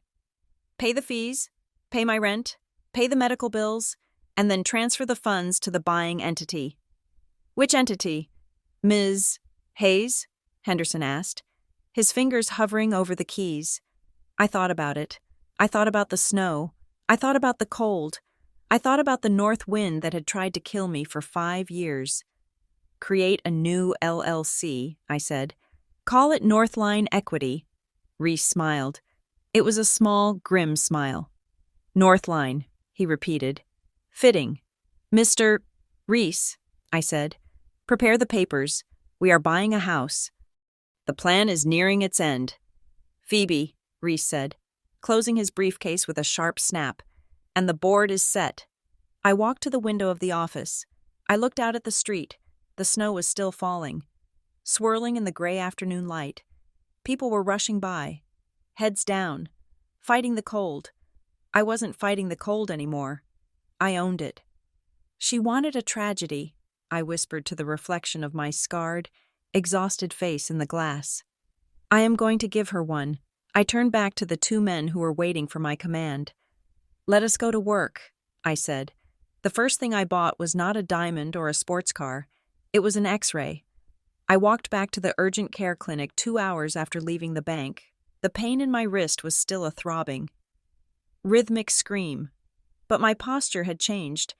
I walked to the front desk, the same desk where the receptionist had looked at me with pity just days before. I placed my new platinum debit card on the counter. "I need a full scan," I said, "and I need a referral to an orthopedic specialist. Today." The transaction went through with a silent, satisfying beep. No red lights, no alarms, just the sound of solvency. By 5 o'clock that evening, my wrist was set in a lightweight, waterproof cast. I had a bottle of high-grade painkillers in my pocket. I had eaten a meal that did not come from a can. A steak, cooked rare, consumed alone in a quiet booth at a restaurant where the napkins were made of linen. Then, I went to my landlord. Mr. Kovac opened his door, his face already set in a scowl, expecting another excuse. I handed him an envelope. Inside was the full back rent, the current month's rent, and the penalty fee he had tacked on for inconvenience, all in cash. He counted it, his greasy fingers flipping through the bills. He looked up at me, confused. "You staying?" he asked. "No," I said. "I am leaving. You can keep the security deposit. Consider it a tip." I walked away before he could answer. I did not pack my things. The clothes in that basement smelled of mildew and despair. The furniture was garbage. I left it all.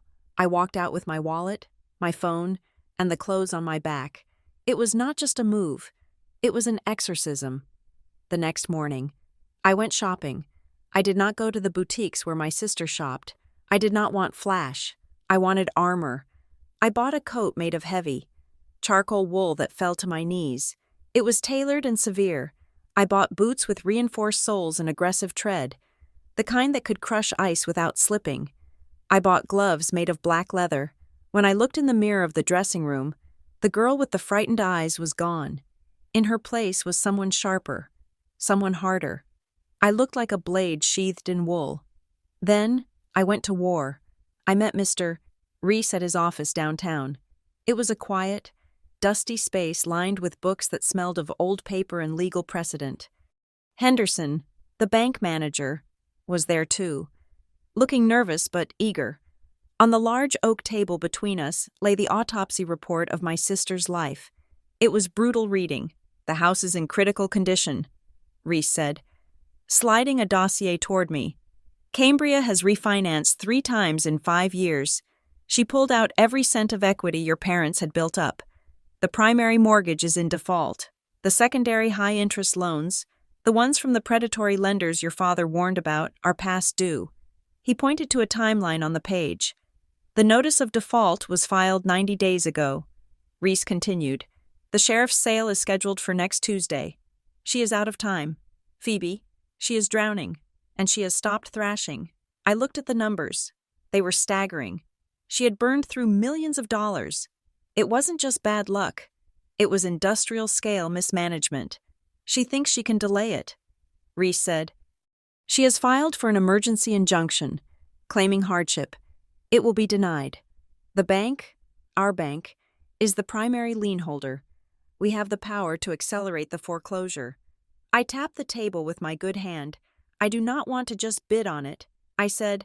"I want to control it. We can execute the priority buyback clause in the trust." Reese explained.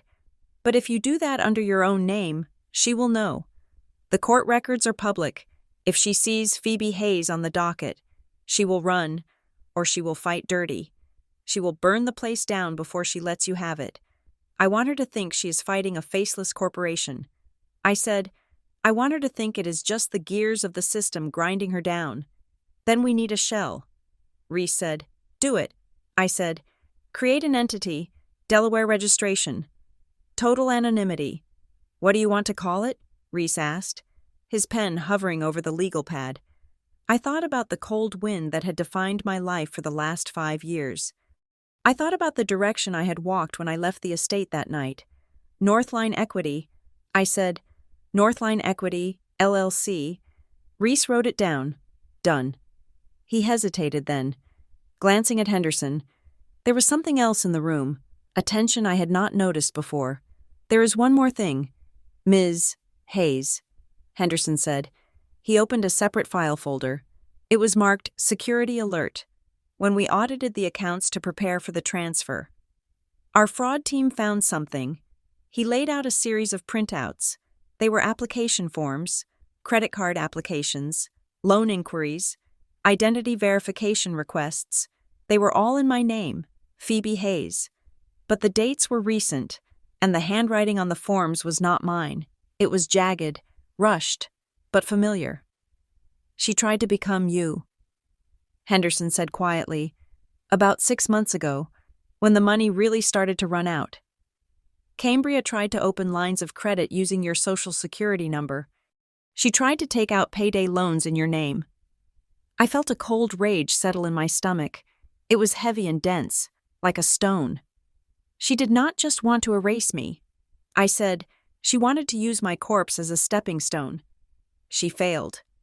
Henderson said quickly, your credit was locked down because of your financial situation, and because the trust had flagged your profile for high-level monitoring, but the intent was there. She was willing to ruin your credit, to saddle you with her debt, just to buy herself another month of champagne. This was the final nail. If I had any lingering doubt, any small whisper of sisterly guilt about taking the house, it died right there on that table. Cambria wasn't just a victim of her own addiction. She was a predator. She had hunted me, even while I was invisible. She had been stabbing at the dark, hoping to hit me. I looked at Reese. Does this change the legal standing? I asked. It gives us leverage. Reese said, his voice hard. This is attempted identity theft. It is a felony. We are not going to press charges yet. We are going to keep this in our back pocket. If she tries to stall the eviction, if she tries to play the victim to the press, we drop this on the table. It is checkmate. Good. I said, now, about the physical removal. I did not want a chaotic scene. I did not want the police dragging her out by her hair. That was her style. Not mine. I wanted precision. I want a private security detail. I said, not bouncers, professionals. I can contact a firm. Reese said, retired military, discreet. They handle executive protection and high-risk asset recovery. Hire them. I said, I want 4 men, uniformed, but civilian, no weapons visible. Their job is to secure the perimeter and ensure the property is vacated peaceably. I do not want her to have an audience for a meltdown. And the timing? Reese asked. The auction is Tuesday. I said, we buy the debt Monday night. Northline Equity acquires the title. We show up on Tuesday morning, not to auction the house, but to take possession. Reese nodded, scribbling furiously. It was a blitzkrieg. It was a maneuver designed to leave her no room to breathe, no room to maneuver, no room to lie. He pushed a thick document toward me. It was the authorization for Northline Equity to purchase the distressed mortgage notes from the bank. The price was $3.2 million. It was a fortune, but to me, looking at the balance on the screen Henderson had shown me, it was an investment. I wasn't just buying a house. I was buying my past. I was buying the scene of the crime so I could scrub it clean. I picked up the pen. My hand was steady. The cast on my wrist made it awkward, but I adjusted my grip. One condition, I said, looking at both men. Name it. Reese said, she does not know it is me. I said, not until the very end. Not until she is standing in the driveway with her boxes. I want her to think she has lost to a bank. I want her to think she has lost to bad luck. I paused, the ink hovering over the signature line, and then, when she is at her lowest, when she thinks she has hit the bottom, I want her to see me. I want to be the one to close the gate. Henderson swallowed hard. He looked a little afraid of me. Good. Understood. Reese said, Northline Equity will remain a black box until you decide to open it. I signed the paper. Phoebe Hayes, Director, Northline Equity, LLC. The letters were dark and sharp against the white paper. I sat back. The machinery was in motion. In 48 hours, the lights at the Pierce estate would go out. The party was over. I stood up and walked to the window of Reese's office. Outside, the city was gray and cold. I wrapped my new wool coat tighter around myself. I felt strong. I felt dangerous. Mr. Reese, I said, watching the snow fall. Yes, Phoebe? Make sure the security team brings a locksmith, I said. I want the locks changed before her car leaves the driveway. I turned back to them. My face was dry. My heart was ice. She kicked me out into a blizzard with nothing. I said, I am going to be kinder. I am going to kick her out into the sunshine. But she is still going to be leaving with nothing. I walked out of the office and into the cold air. The wind hit my face, but I didn't flinch. I was the north wind now, and I was coming home. The morning of the eviction was bright and bitterly cold, the kind of Wisconsin Tuesday where the sun shines hard but offers absolutely no warmth. The sky was a sheet of polished blue steel. It was the perfect lighting for a public execution. I sat in the back of a blacked-out SUV parked 3 houses down from the estate. The engine idled silently. My hands were folded in my lap, resting on the heavy wool of my new charcoal coat. The cast on my right wrist was hidden beneath a black leather glove that had been custom-fitted to accommodate the swelling. Beside me, "Mister," Reese checked his watch. "It is 9 o'clock, he said. "The sheriff's deputies have secured the perimeter. The moving crew is on standby at the gate." I looked through the tinted glass. The street, usually quiet and patrolled by private security, looked like a carnival. Neighbors were standing on their driveways, clutching mugs of coffee, their breath puffing out in white clouds as they whispered to one another. They were not there to offer help. They were there to witness the fall. In this zip code, poverty was a contagion, and they were watching the quarantine protocols go into effect. The iron gates of the estate were open. A sheriff's cruiser was parked diagonally across the bottom of the driveway, its lights flashing silently. Behind it, a massive, unbranded moving truck waited like a hearse. "Let us go," I said. The driver eased the SUV forward. We rolled past the neighbors. I saw the woman in the camel haircoat, the one who had stepped away from me at the bank, craning her neck to see who was in the car. She did not see me. She only saw her own reflection in the black glass. We pulled into the driveway and stopped right behind the police cruiser. The scene on the front lawn was chaotic.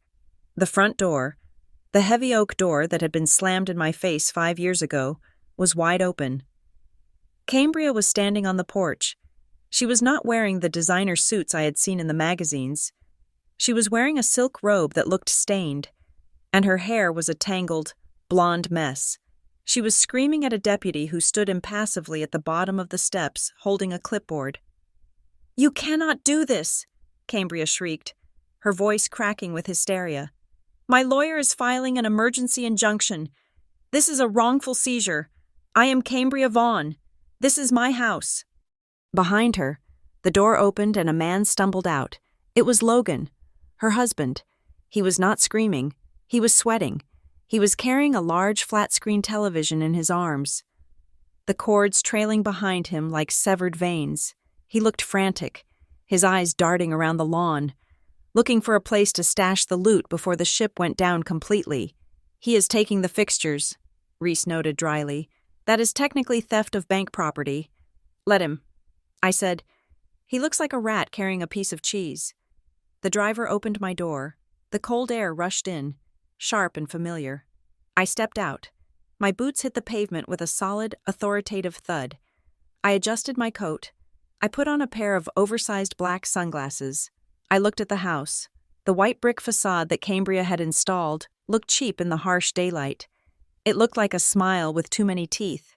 I began to walk up the driveway. Reese walked a step behind me, carrying his briefcase. 2 of the private security contractors I had hired flanked us, their expressions blank and professional. The sound of my heels on the asphalt was a rhythmic, military cadence. Click, click, click. Cambria stopped screaming at the deputy. She saw us approaching. She squinted against the sun, her eyes focusing on the black SUV and the small entourage moving toward her. "Who is that?" she demanded, pointing a shaking finger at me. "Is that the bank?" "You." She stormed down the stairs, her robe flapping in the wind. She did not recognize me. Why would she? She was looking for a victim, not a predator. She saw the expensive coat, the security detail, the lawyer. She saw Northline Equity. "You listen to me," she yelled, marching right up to the edge of the police tape. "I do not care what paper you have signed. You are not stepping foot in this house. I have rights. I have tenancy rights. If you touch one piece of furniture, I will sue your company into the ground." I stopped 5 feet away from her. I stood perfectly still. The wind whipped my hair, but I did not move to brush it away. Logan had stopped halfway to his car, the TV still in his arms. He was staring at me, a look of confusion dawning on his sweaty face. "Madam," the deputy said, stepping forward. "This is the representative for the new owner. They have the title. You have been given notice to vacate." "I am not vacating," Cambria spat. "This is a mistake. My funds are clearing tomorrow. This is a clerical error." She turned her rage on me. "And you? Who are you? Some vulture from a hedge fund? Do you get off on throwing families onto the street? Do you have any idea who my parents were?" I smiled. It was a small, cold movement of my lips. "I know exactly who your parents were," I said. My voice was calm, low, and steady. It cut through her hysteria like a razor wire. Cambria froze. She tilted her head, her brow furrowing. The voice, she knew the voice, but it didn't fit the context. It didn't fit the coat. I reached up with my gloved hand. I took hold of the sunglasses. I pulled them off slowly, deliberately, and let them hang from my fingers. I looked her right in the eyes. "Hello, sister," I said. The color drained from Cambria's face so fast, it looked like the blood had simply evaporated. Her mouth opened, but no sound came out. She staggered back a step, her heel catching on a crack in the driveway. "Phoebe?" she whispered. The word sounded like a question in a foreign language. The silence that fell over the driveway was heavy. The neighbors at the gate stopped whispering. The deputies stopped shuffling their feet. Even the wind seemed to hold its breath. "No," Logan said, dropping the TV. It hit the driveway with a sickening crunch of plastic and glass. He didn't even look down. "That is not possible. You are broke. You are a waitress." I turned my gaze to him. He shrank back, looking suddenly very small and very cheap. "I was a waitress," I corrected. "Now I am the landlord." Cambria shook her head violently, trying to reject the reality standing in front of her. "No," she stammered. "No, this is a trick. You hired these people. You are trespassing. Officer! Officer! Arrest her. She is a fraud. She is crazy." "Mr. Reese stepped forward. He opened his briefcase and pulled out a single document with a gold seal at the bottom. "Officer," Reese said. Addressing the deputy, "This is the deed of trust. The property at 4402 Lake Drive was purchased at a private liquidation sale yesterday evening by Northline Equity, LLC. He paused, looking at Cambria with a mixture of pity and professional disdain. "And the sole director and shareholder of Northline Equity is Ms. Phoebe Hayes," Reese concluded. Cambria stared at the paper, then she stared at me. Her eyes were wide, rimmed with red, filled with a terror that was absolute. "You?" she choked out. "You bought it? With what? You have nothing. I gave you nothing." "You gave me $1,000, I said, "and you gave me 5 years of silence. It turns out that was a very profitable investment." I stepped over the yellow police tape. I walked toward her. She backed away, retreating up the stairs she had thrown me down 5 years ago. "You stole it!" she screamed, finding her voice again. "You stole the money. Mother and father left everything to me. You stole my inheritance." I stopped at the bottom of the steps. I pulled my phone from my pocket. I tapped the screen. "I am going to show you something." "Cambria," I said. I held the phone up. On the screen was the security footage from 5 years ago. It was black and white, grainy, but clear enough. It showed the front door opening. It showed a girl in a black dress being shoved out. It showed her falling onto the ice. It showed Cambria standing in the doorway, the golden light framing her silhouette. I tapped the volume button. Cambria's voice from 5 years ago rang out in the cold morning air, tinny and cruel. "You do not belong in this house. Get out." I let the video play to the end. I let the sound of the door slamming echo in the driveway. Then I lowered the phone. I looked up at her. She was trembling now, shaking so hard her teeth were chattering. "You were right," I said softly. I walked up 2 steps, bringing my face level with hers. "You told me I did not belong in this house." I said, "But you were confused. Cambria, you thought you were the owner, but you were just the squatter." I leaned in closer. "You do not belong in this house," I whispered. "You never did. You were just keeping the seat warm." Logan rushed forward then. He scrambled up the steps, pushing past his wife. He looked at me with a desperate, ingratiating smile that made my stomach turn. "Phoebe, listen," he said, holding his hands up. "I told her. I swear to God. I told her we should have reached out to you. I told her it was wrong. She has a problem. Phoebe, she has been out of control. But we can fix this. We are family, right?" I looked at him. I looked at the man who had stood by and watched me walk into a blizzard without a coat. "Get your box. Logan," I said coldly. "What?" He blinked. "Fill a box." I said, "One box.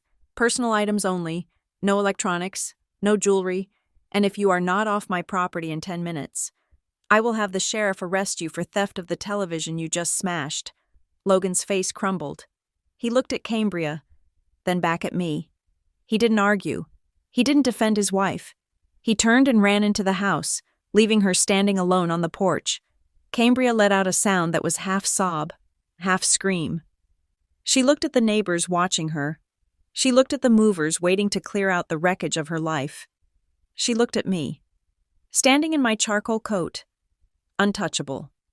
She realized then that there was no way out. There was no charm that would work. There was no lie that would cover this. Her face twisted. The fear vanished, replaced by a pure, venomous hate. If she was going down, she was going to try to take the building with her. "You think you have won?" she shrieked. Her voice was raw, tearing at her throat. "You think you are so smart? You think Mom and Dad loved you?" She grabbed the railing, leaning over it, her eyes wild. "They didn't love you," she screamed. "They used you. And I know why." She took a deep breath, preparing to launch the final missile she had been saving for the end of the world. "I know the truth about the accident," she screamed, her voice echoing off the brick walls. "I know what really happened that night. And if you throw me out, I will tell the police. I will tell everyone." I stared at her. Her chest was heaving. The air in the driveway seemed to freeze.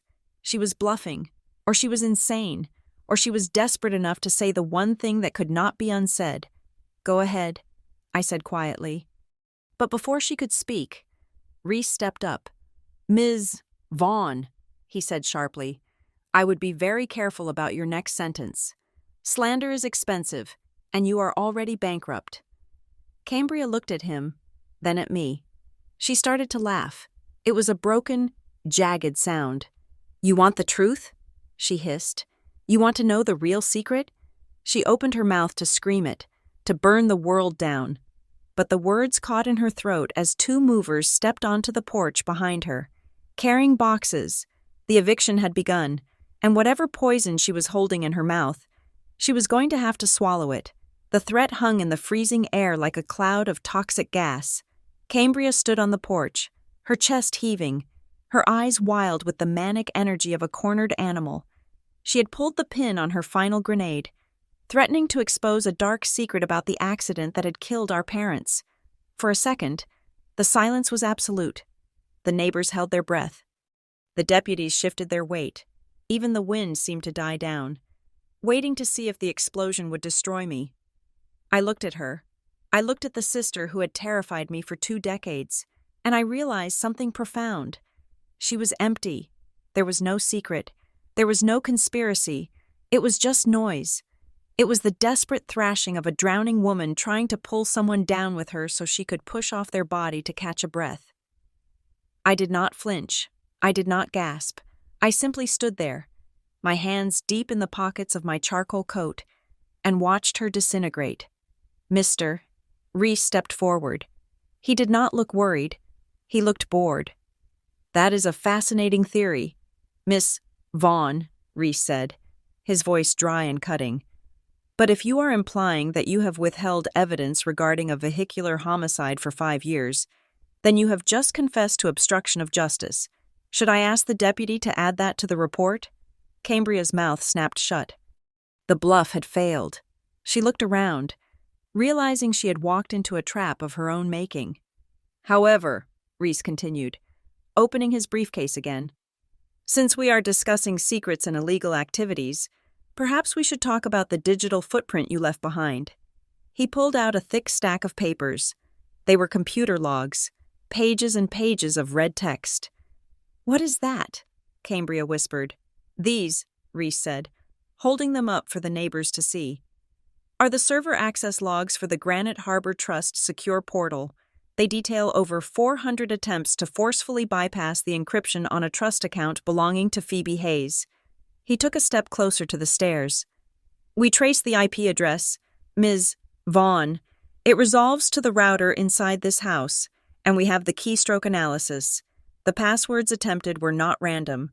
They were combinations of your parents' birthdays, their anniversary, and your own social security number." Cambria went pale. Her hands gripped the railing so hard, her knuckles looked like polished bone. "I was just checking," she stammered. "I was the executor. I had a right to audit the accounts." "You were not the executor of this trust," Reese corrected sharply. "And you were not auditing. You were phishing. You were attempting to impersonate the beneficiary. That is wire fraud. Ms. Vaughn, that is identity theft. And since the trust is federally regulated, that is a federal crime." He let the papers drop. They didn't flutter away. They landed with a heavy thud on the wet pavement. "The bank's fraud division has already opened a case file," Reese said. "They are very interested in speaking with you. They want to know why you tried to open 3 credit cards in your sister's name last month." Cambria looked at me. The hatred in her eyes was replaced by a dawn of pure, unadulterated terror. She realized she wasn't just losing a house. She was losing her freedom. "Logan!" she screamed, turning around. "Logan! Call the lawyer! Call him now!" But Logan was not calling anyone. Logan was standing by the trunk of his car, frantically shoving a box of golf clubs into the back seat. He heard the words, federal crime and wire fraud, and the survival instinct of a rat on a sinking ship had kicked in. "Logan!" she screeched. "Where are you going?"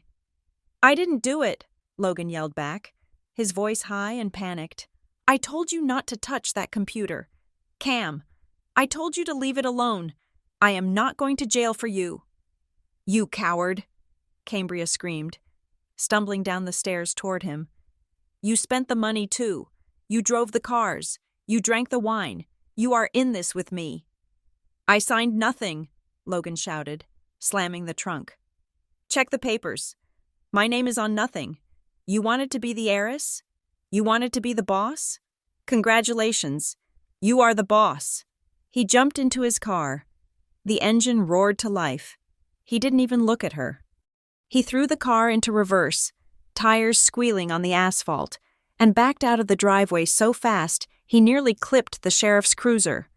Cambria stood in the middle of the driveway, watching his taillights disappear down the street. Her husband had left her. Her money was gone. Her home was sold. And the sister she had tried to destroy was standing at the gate, holding the keys. She turned slowly to face me. She looked small now. The grand arrogance was gone, stripped away by the cold wind. "Phoebe," she whispered. Her voice was trembling. "Phoebe, please, you cannot do this. Where am I supposed to go?" I looked at her. I thought about the basement with the onions. I thought about the nights I slept in my coat. I thought about the $1,000 she had thrown in my face. "I don't know," I said softly. I walked past her. I walked up the stairs. I stood on the porch and turned to face the movers. "Clear it out," I ordered. "Everything that isn't nailed down goes to the curb. She has 1 hour to hire a truck, or it goes to the dump." "Phoebe!" Cambria wailed, falling to her knees on the driveway. "I am your sister." I looked down at her one last time. "No," I said. "You were just an accident of birth. Goodbye. Cambria." I signaled to the security team. 2 of the guards stepped forward, gently but firmly escorting her toward the gate. She didn't fight them. She was too broken to fight. She just wept. A low, keening sound that drifted away on the wind as the heavy iron gates began to swing shut. The sound of the latch clicking into place was the loudest thing I had ever heard. Click, it was over. I turned and faced the open door. The house was waiting. I stepped across the threshold.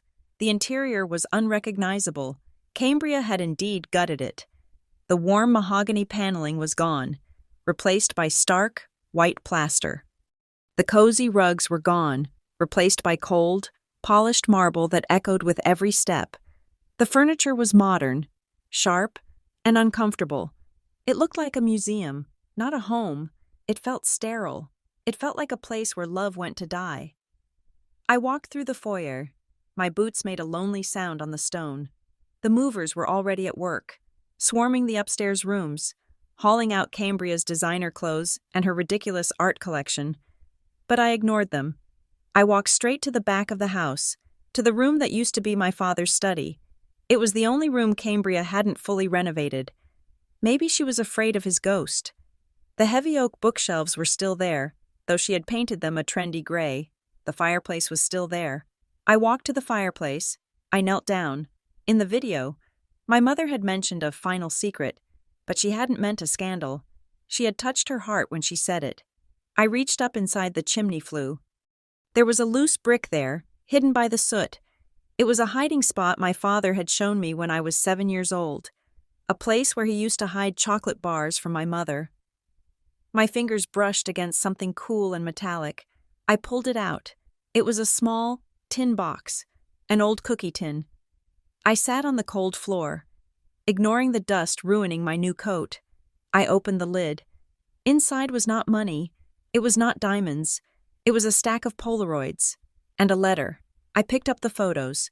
They were of me. Me on my first day of school. Me learning to ride a bike. Me asleep on the sofa with the dog. And on the back of every single photo, in my father's handwriting, were notes. Bean's big day. She is so brave. Our greatest gift. They hadn't just tolerated me. They had cherished me. They had documented every moment of my life while I thought I was an outsider. I unfolded the letter. It was written on plain notebook paper, dated the day before the accident. My darling Bean, if you are reading this, the storm is over. You have taken back the house. You have won. But we have one last request, and it is the hardest one. Do not become her, the danger of revenge. My love, is that in the process of destroying your enemy, you often destroy yourself. You become hard. You become cruel. You become a mirror of the thing you hate. We did not put you through the fire to turn you into a weapon. We put you through the fire to burn away the fear. Now that the fear is gone, do not fill that space with hate. Fill it with something else. You do not need to be cruel to be strong. You do not need to be ruthless to be powerful. You just need to be free. Let her go. Let the anger go. And build something beautiful in its place. Love always. Mom and Dad. I sat there for a long time. I could hear the movers grunting as they hauled Cambria's white leather sofa out the front door. I could hear the wind rattling the windows. I looked at the photos. I looked at the letter. I felt the last knot of anger in my chest loosen. It didn't disappear. Scars never fully disappear, but it stopped hurting. It stopped defining me. I stood up. I put the tin box in my pocket. I walked out of the study and into the kitchen. Mr. Reese was there, supervising the tagging of the appliances. Mr. Reese? I said. He turned. Yes. Phoebe? Cancel the auction for the furniture, I said. Donate it all, to the women's shelter downtown. Everything. The clothes, the beds, the kitchenware. Strip this house to the bare walls. And the house itself? Reese asked. Do you want to move in? We can have decorators here by Monday. I looked around at the cold marble floors. No, I said. I am not living here. This place, it has too many ghosts, and it is too big for one person. Then what do you want to do with it? I want to turn it into a foundation, I said. The idea came to me fully formed, as if it had been waiting in the back of my mind for 5 years. The Northline Foundation. And the mission? Reese asked, pulling out his notepad. Housing and scholarships for youth aging out of the foster care system, I said. Kids who turn 18 and get kicked out into the world with nothing. Kids who need a place to stay, a warm coat, and a chance to breathe. I looked out the window at the snow-covered lawn. I want this house to be the place where they don't have to freeze, I said. I want to give them the head start I didn't get. Reese smiled. It was a genuine smile this time, warm and proud. Your father would have liked that, he said. He would have liked that very much. I walked out onto the back terrace. The sun was setting now, casting long purple shadows across the snow. The air was still biting, but I didn't feel it. I sat on the stone wall, looking out over the frozen lake. I had won. Cambria was gone, exiled to a life she was woefully unprepared for. I had the money, I had the power, but more importantly, I had the truth.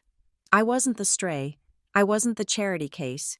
I was the daughter who was loved enough to be saved.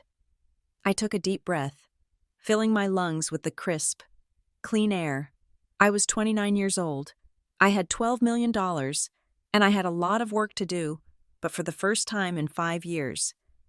I wasn't thinking about survival. I was thinking about the future. I watched a single snowflake drift down and land on the sleeve of my coat. It didn't melt. It just sat there, perfect and intricate. I closed my eyes and whispered into the wind, I am free. Thank you so much for listening to this story. It has been a long journey for Phoebe, and I hope her victory felt as satisfying to you as it did to me. I am curious, where are you listening from right now? Are you at home, in your car, or maybe taking a walk in the cold like Phoebe? Let me know in the comments below. I would love to chat with you, and if you enjoyed this story, please consider subscribing to the channel Leona Revenge Stories, hitting that like button, and pressing the hype button so more people can hear Phoebe's truth.